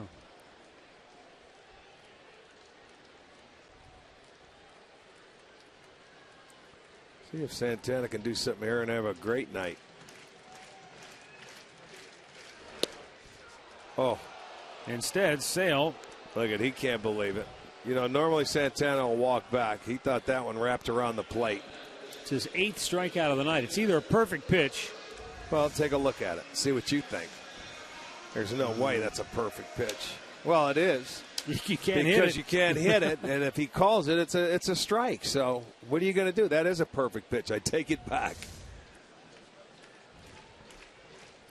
And with 2 down, Chris Johnson. I don't know if any hitter could have hit that pitch. Anybody. Same pitch. Chris Johnson drew a walk back in that crazy 3rd inning, but that was after all the fireworks.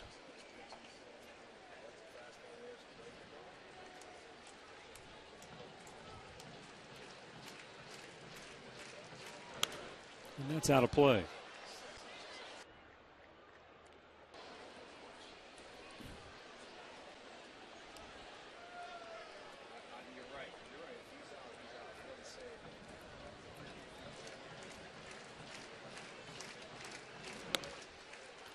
Kansas City with a magic number of just 6 to clinch a playoff spot.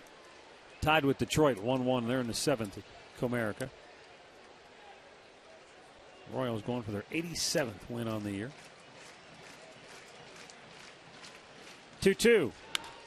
Down the left field line, but he pulled it foul. Yeah, too bad. He got a change up.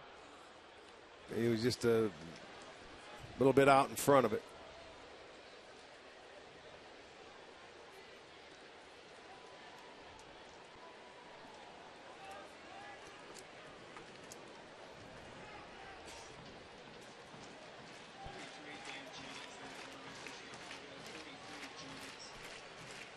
Two. It's low, and now full count.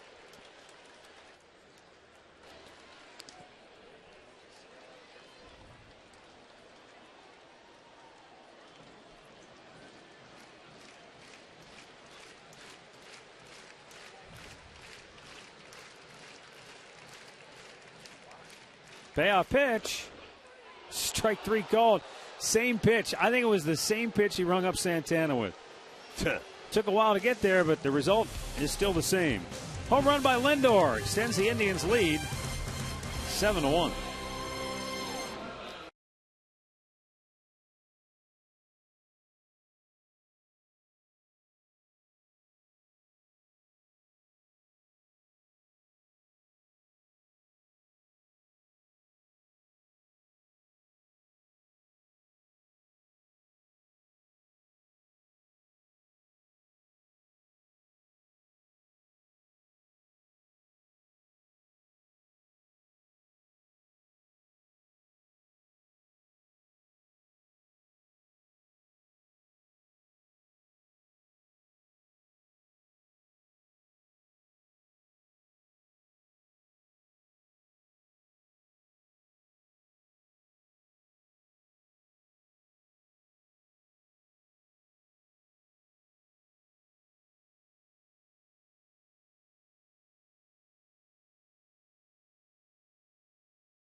Cleveland Indians and may not be reproduced or retransmitted in any form.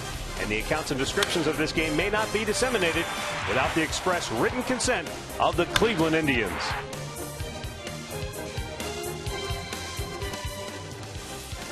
Well, stay tuned after the game for Indians Live, brought to you by Conrad's Tire Express and Total Car Care.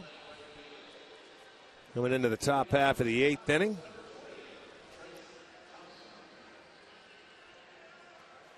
McAllister remains in the game. Lonnie Chisenhall goes out to right field. He pinch ran for Rayburn for reach base, and he remains in the game. So McAllister is going to face Thompson, Garcia, and Olt.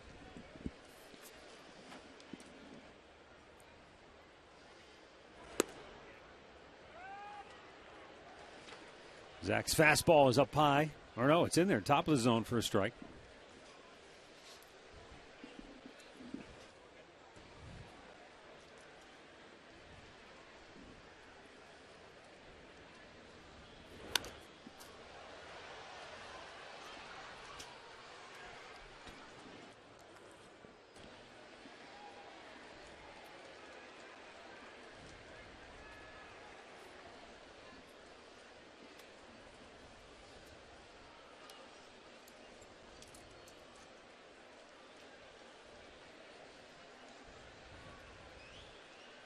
Now the 0-2.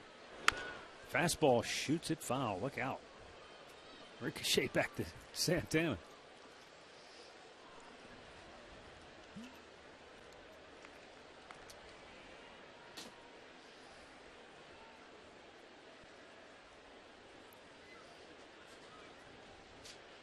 The 0-2 to Thompson. Got a piece of that breaking ball. Well, this guy has proved that you leave him a fastball out over the plate, he hit it, and he'll hit it hard. Well, from what we've seen, and you know, he hasn't been up here long, but he's a good defensive player. He swung the bat. He's got great plate coverage. You see, it looks like he's way off the plate, but that last pitch he fouled off on the breaking ball, he can get it there, and he throws a fastball by him. Ran it upstairs, and Thompson is out number 1. Rick, 15 years ago tonight, Bartolo Colon was a svelte 27-year-old flirting with history in Yankee Stadium. Kenny Lofton going to the wall to preserve a no-hitter. And then finally, right there. I remember it. The only hit of the night in the 9th inning. Louis Polonia. Indians on top. And Colon would finish the deal. A one-hit shutout in New York. What a gem. And he's still pitching. In New York. Yeah, in New York now. That's right, for the Mets. Did you see the play he made last week or a couple of starts ago when it was down the line at first base? He flipped it behind his back. Yeah, oh, that was unbelievable. He went over to pick it up and just flipped it behind his back. He has 14 wins for the Mets this year. How about that?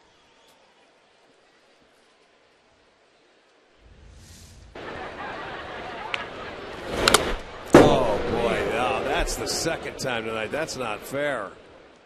That get mostly shoulder tough. and mask. I'll tell you what, he's tough. He's waving off the. Oh, that was straight on the mask. Welke, yeah, it was. It knocked it sideways. He was looking out the side. Wow. He's taken two really tough shots tonight. One towards the right shoulder, and that one was a direct hit.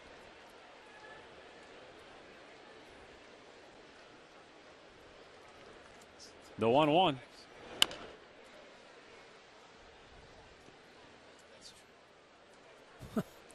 Not sure where that was going to.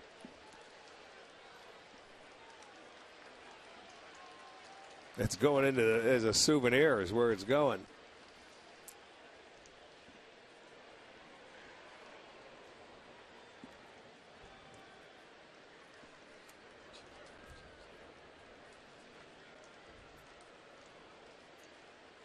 Now the 1-2.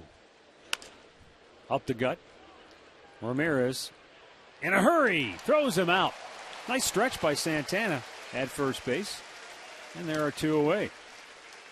All around good play. Ramirez knew he was going to have to get rid of it because if Garcia gets down the line for a big man. Look at that. One step, he transfers it. Nice stretch. Second out of the inning.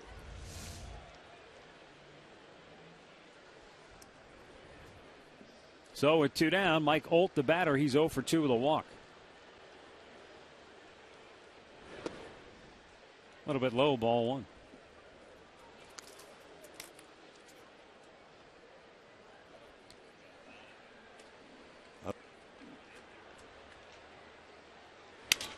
Oh, that bat shattered. Backhanded by Lindor. And a perfect throw to get him.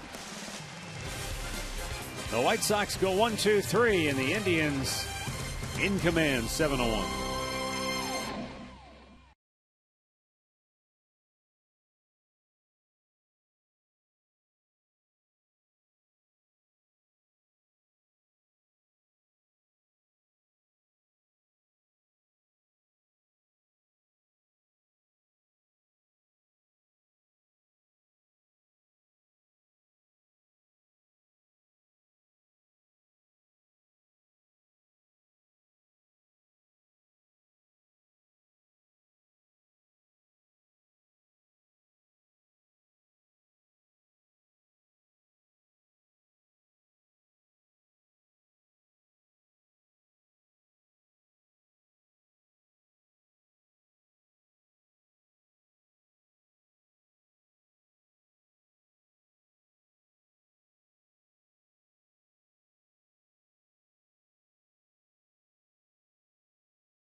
Let's take a look back at our keys to the game, brought to you by Wayside Furniture.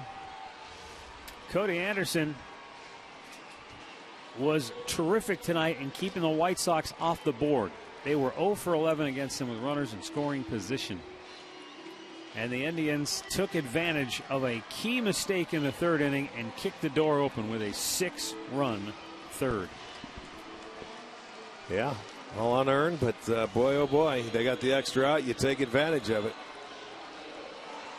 So Chris Sale's night ends after 7 innings of work, and Daniel Webb will come on to pitch the 8th.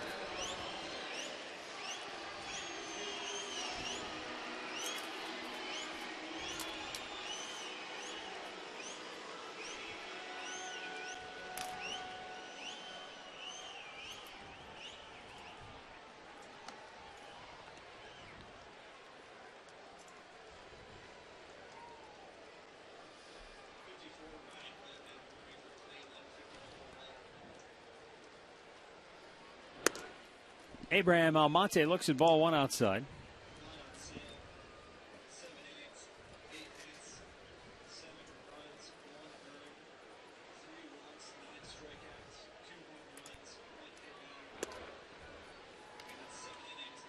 If this were one of those games where Sale was battling for the Cy Young Award, say, yeah, this would be one where people will be looking up on the board and go, oh, Sale gave up 7 tonight. He's toast.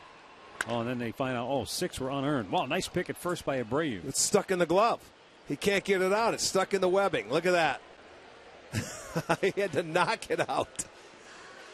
You get that H web on a glove, and this ball was hit hard enough. And look at, he had to pry it out. Yeah, give him sure some did. pliers. Watch this ball, and you can see it's stuck in the webbing. He's trying to get it to his bare hand in case he wanted to flip it, but he can't do it. Good portion of that ball is coming through the mitt. He better tighten it up. Huh?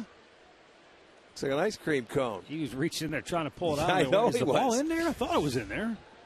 He's got to tighten that webbing up on that side, you see? Yeah. It's a nice glove. Surprised maybe he didn't call for the backup glove right now. No, that pitcher says, okay, I'm not going to let it hit it to him anymore. He pulls some strings trying to get it tightened. Roberto Perez singled and scored in the third.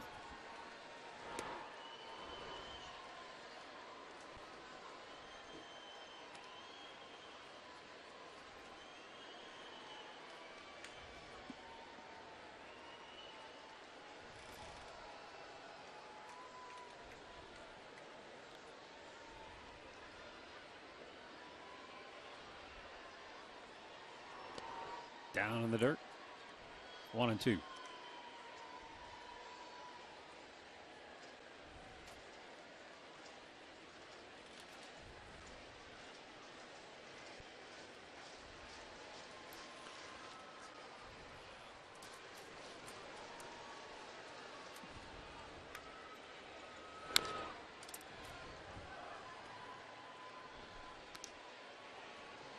One ball, 2 strikes.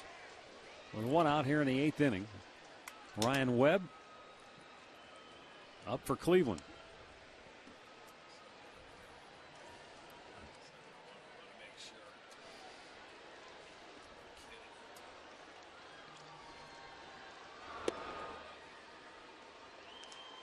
Two balls, 2 strikes.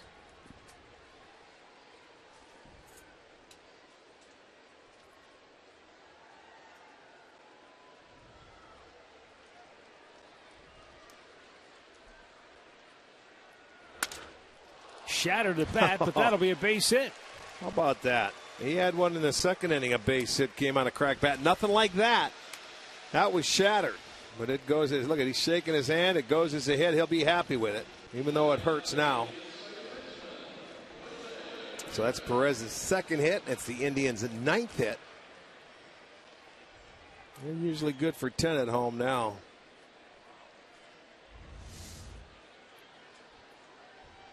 Good pitch. Did everything he wanted to. He executed, and you still give up a hit there. That's not his fault.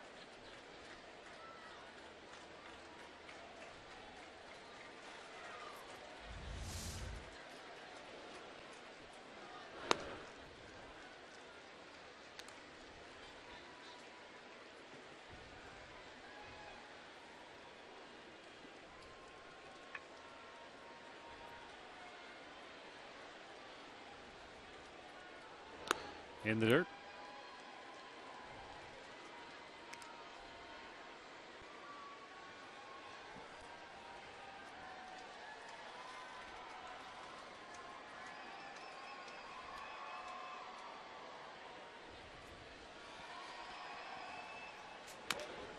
Off the plate, that's going to go foul.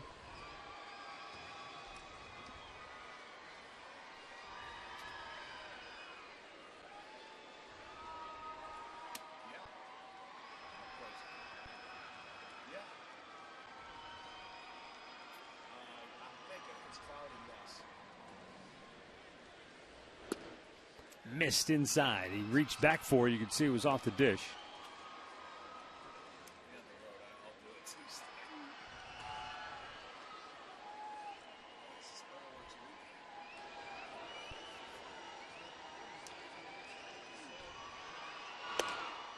That one's moving the other way.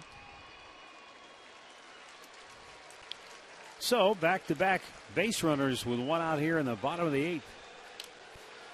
We're back on the road to glory for week 4 of the high school football season. Stowe travels to Wadsworth to kick off conference action in the Suburban League.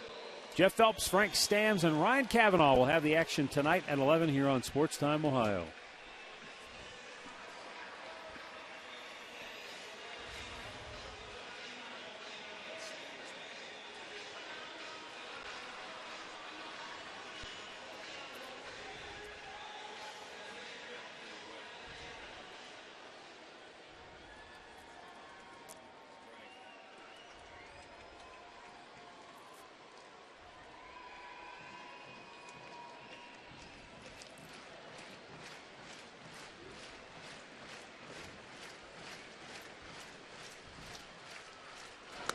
Upstairs, ball 1.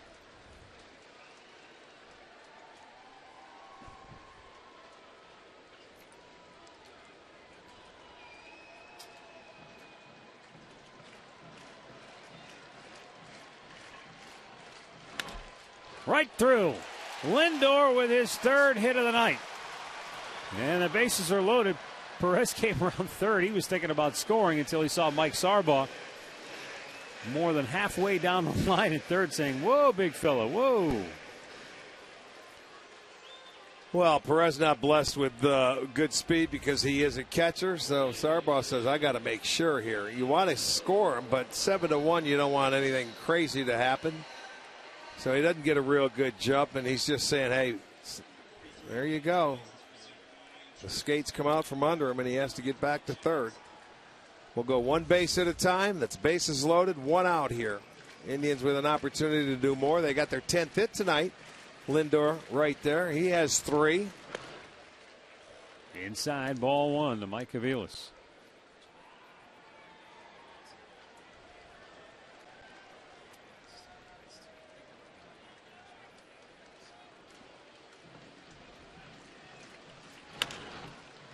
In the hole, base hit. Perez scores. 8-1 Cleveland. Mike Aviles with his 2nd hit, 2nd RBI of the night.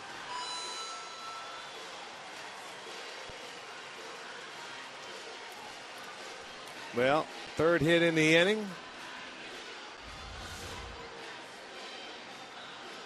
He gets on top of that. Looks like a little sinker right there. Finds the hole. Makes it an 8-1 game. Out comes Robin Ventura. He's going to make a move. Not what he wanted to have to do. No, not in a game like this. But he will send Daniel Webb to the showers. And the White Sox will go back to their bullpen. 8-1 Cleveland.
The new White Sox pitcher is the left-hander, Dan Jennings. He'll be on to face Michael Brantley with the bases loaded and 1 out here in the 8th, and the Indians having their way tonight, leading the White Sox 8-1.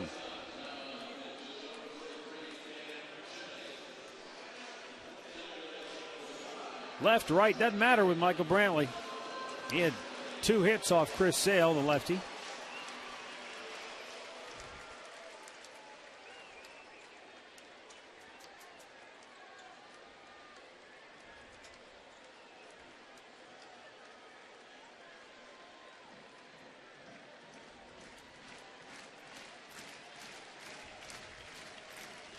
Still bases loaded and just 1 out.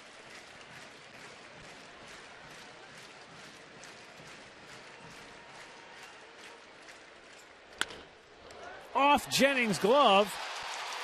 Sanchez won't have a play. Brantley with an RBI. Everything going the Tribe's way tonight. 9-1. Yeah, it looked like Jennings was going to backhand that ball and possibly get a double play, but he couldn't hold on to it. It deflects off his glove. And when things, look at, he was a little shocked it was coming back to him. He got glove on it, deflects it to where Sanchez couldn't get to it in time. So that'll go as an infield single. That's 4 hits in the inning, 2 runs, still bases loaded, still 1 out, but it's a 9-1 Tribe lead with 12 hits on the night. Michael Martinez running for Brantley now.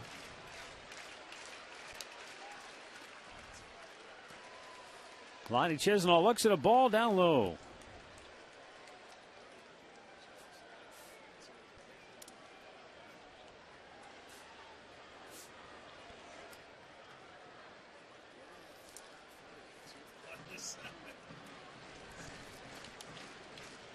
Indians already a perfect 3 for 3 with the bases loaded tonight. Well, now you know it's their night when that happens. A slam by Santana, now back-to-back hits by Aviles and Brantley. And you're right, Rick, because that was an Achilles heel for him for most of this year. Yeah, almost all year long, but just a 183 overall team batting average in bases loaded situations for the season.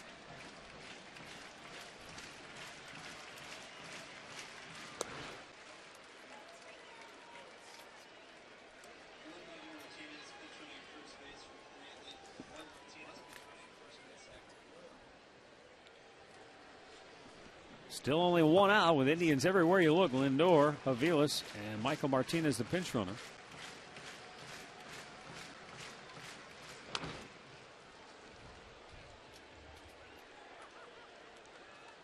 A fun Friday night at the Yard for the Indians. They're about to push their way right back to that 500 mark yet again. Took them so long to get to it. Now it seems like they can't get over it. Right. But they've had, 3 or 4 opportunities here in the last week.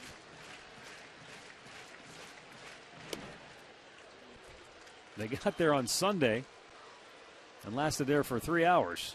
And then went below game it. 2, that's true. And then the same thing against Kansas City. Win, lose, win, lose. So here they are again trying to push their way back to even. And maybe pick up some ground in the process.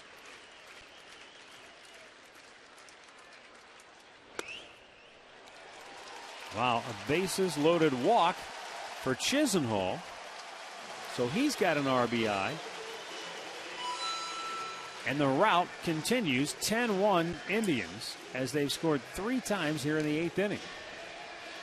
Well, that's the last thing you want to see if you're Robin Ventura. You bring that lefty in just to get some work in. And not only do they have the hits, and they've had some, hits that went off the glove, 2 walks in the inning in a game like that. You want to see your pitchers go out there and at least throw strikes.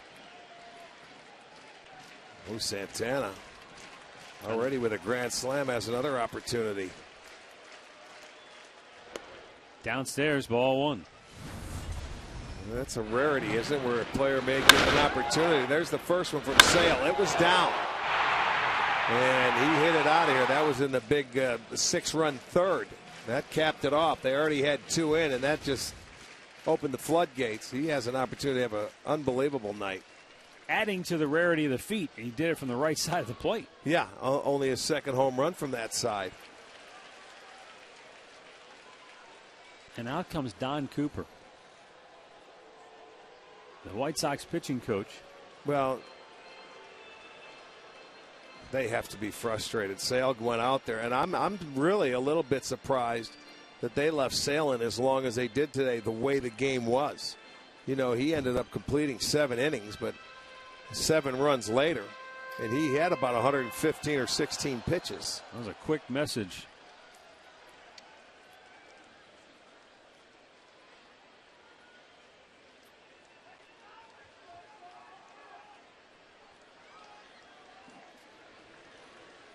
So Santana again awaits the pitch, the 2-0 from Jennings. Oh, what a catch at third base by Olt. Man alive. That was a great play. That ball was hammered. He hit it right on the nose, and there's no way. I mean, look at he couldn't even take a step. He just dives. He had no time to take a step, and he holds on to that ball. What a nice play Mike Olt made. That gets the second out. See, Cooper was right. Just let him hit the ball. It may be 110 miles an hour. It was hit so hard nobody could move on the bases either. No, that's right. No play. 9th man to bat in the inning is Chris Johnson. He was the 9th man to bat in the 3rd inning and drew a walk to extend it.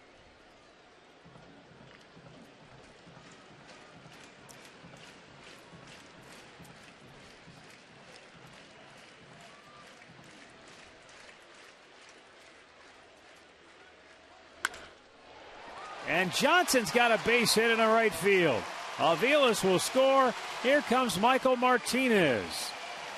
Chris Johnson, his first hit of the night, drives in 2. A dozen for the Indians.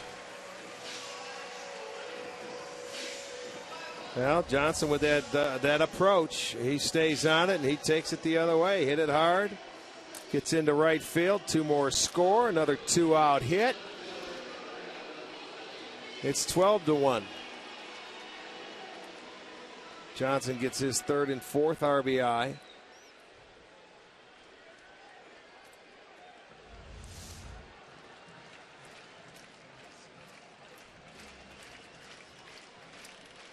And Abraham Almonte, for the second time tonight, is the 10th man to bat in the inning.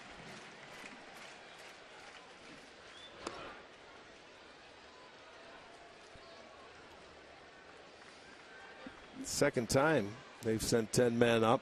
They did it in the 3rd.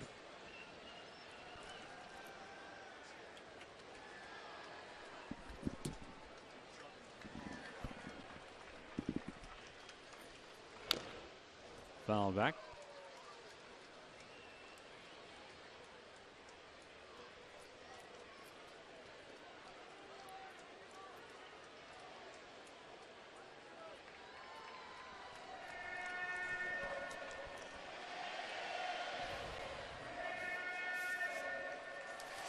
Tomorrow night, we're right back at it here at Progressive Field as Carlos Carrasco goes against Carlos Rodon.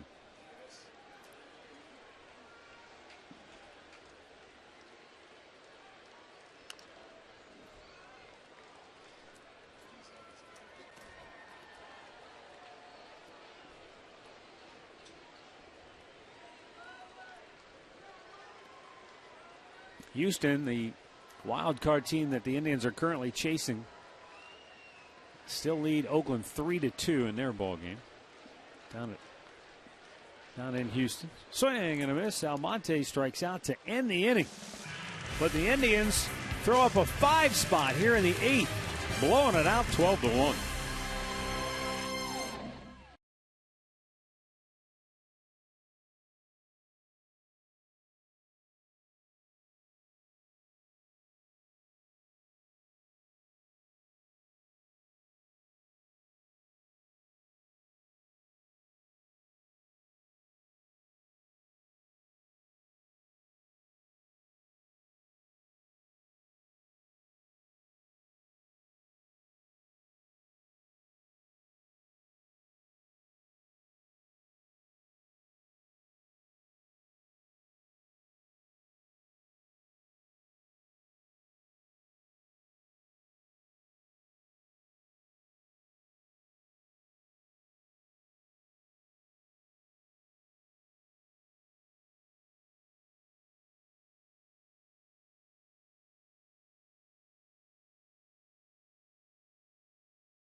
the lead, 12-1 over the White Sox. Top of the 9th inning we go, along with Jensen, IML. Well, Jensen, tonight, the big story, Chris Sale giving up those 6 runs in the 3rd inning. Well, and Carlos Santana, the exclamation point. You think about what we talked about in the pregame show, had to get out early, put some early runs on him. Well, they did it in a big way. Join us after the game. Indians Live, brought to you by Conrad's Tire Express and Total Car Care. A complete wrap on this one. Plus, where are the Indians in the wild card? That's coming up next right now. Back upstairs to Matt and Rick. Guys? Thanks, Al. Jensen, it was a big early 6-run 3rd, but then a 5-run 8th to kind of close this one out tonight. Thanks, Albert. Ryan Webb's 36th appearance on the year. He's 1-0 with a 3.33 ERA. New first baseman for the Tribe is Jerry Sands. And Michael Martinez stays in the game in left field.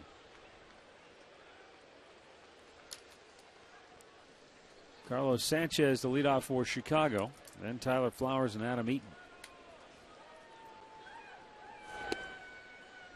Webb over the outside corner for a strike.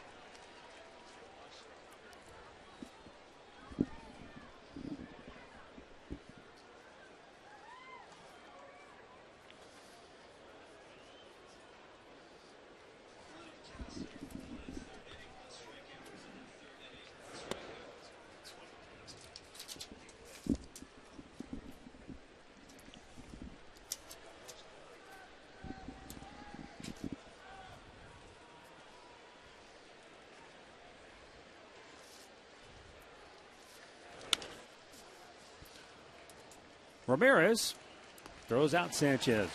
1 down.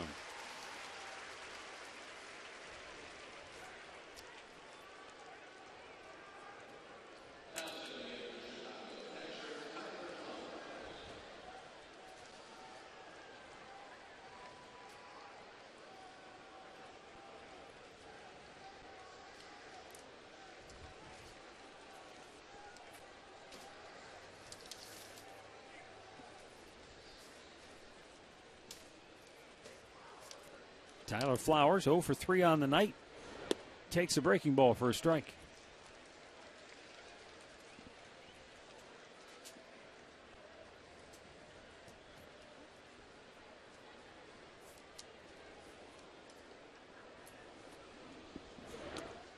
Blown away.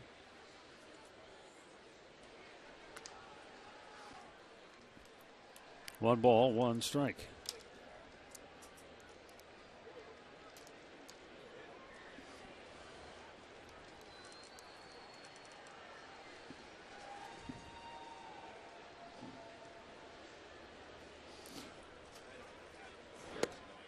Inside, he ran it off the plate. 2-1.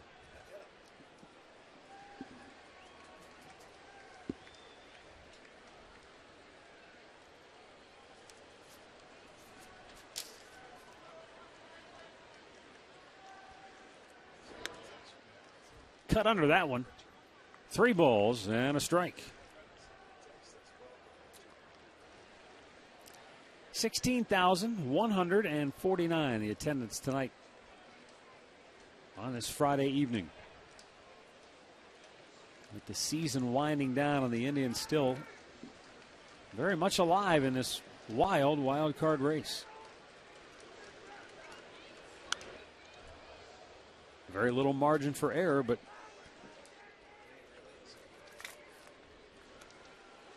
with both the Twins and Angels rained out tonight, they're going to gain ground on the 2 teams directly ahead of them. And if Houston falters again, they could find themselves only 3 back going into tomorrow. Houston leading Oakland 3-2, but they're only in the 5th down in the Lone Star State. Big chopper to second base. Second time Ramirez had to wait back on one of those. 2 down.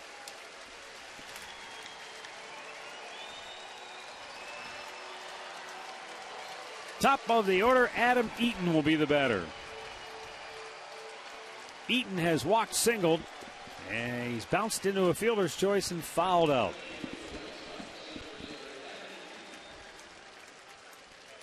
Funny, you think about setting a tone, the way a game begins. He walked on 4 pitches to start the night.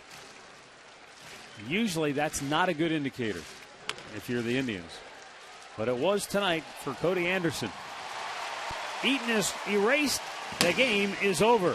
The Indians, in convincing fashion, beat the White Sox tonight in the series opener by a final score of 12-1. Cody Anderson, the winner. He's now 5-3. Chris Sale, the loser. He is 12-10. Once again, the Indians back to 500 at 73-73. The White Sox fall to 69-77. And so for the moment, the Indians are just 3.5 back of the Astros in the wild card chase. Houston loses. They'll be 3 back come tomorrow. Well, what a way to start out. Second time they beat Chris Sale. Yeah. And Cody Anderson again comes back. He beat Justin Verlander's last 2 starts back-to-back, and he comes up and matches up with Sale and gets another win. Nice job. And Carlos Slamtana with a grand slam in the 3rd, exciting the crowd and jumping the Indians to a 6-0 lead. They cruise tonight to the 12-1 victory. We're back with the final word right after this.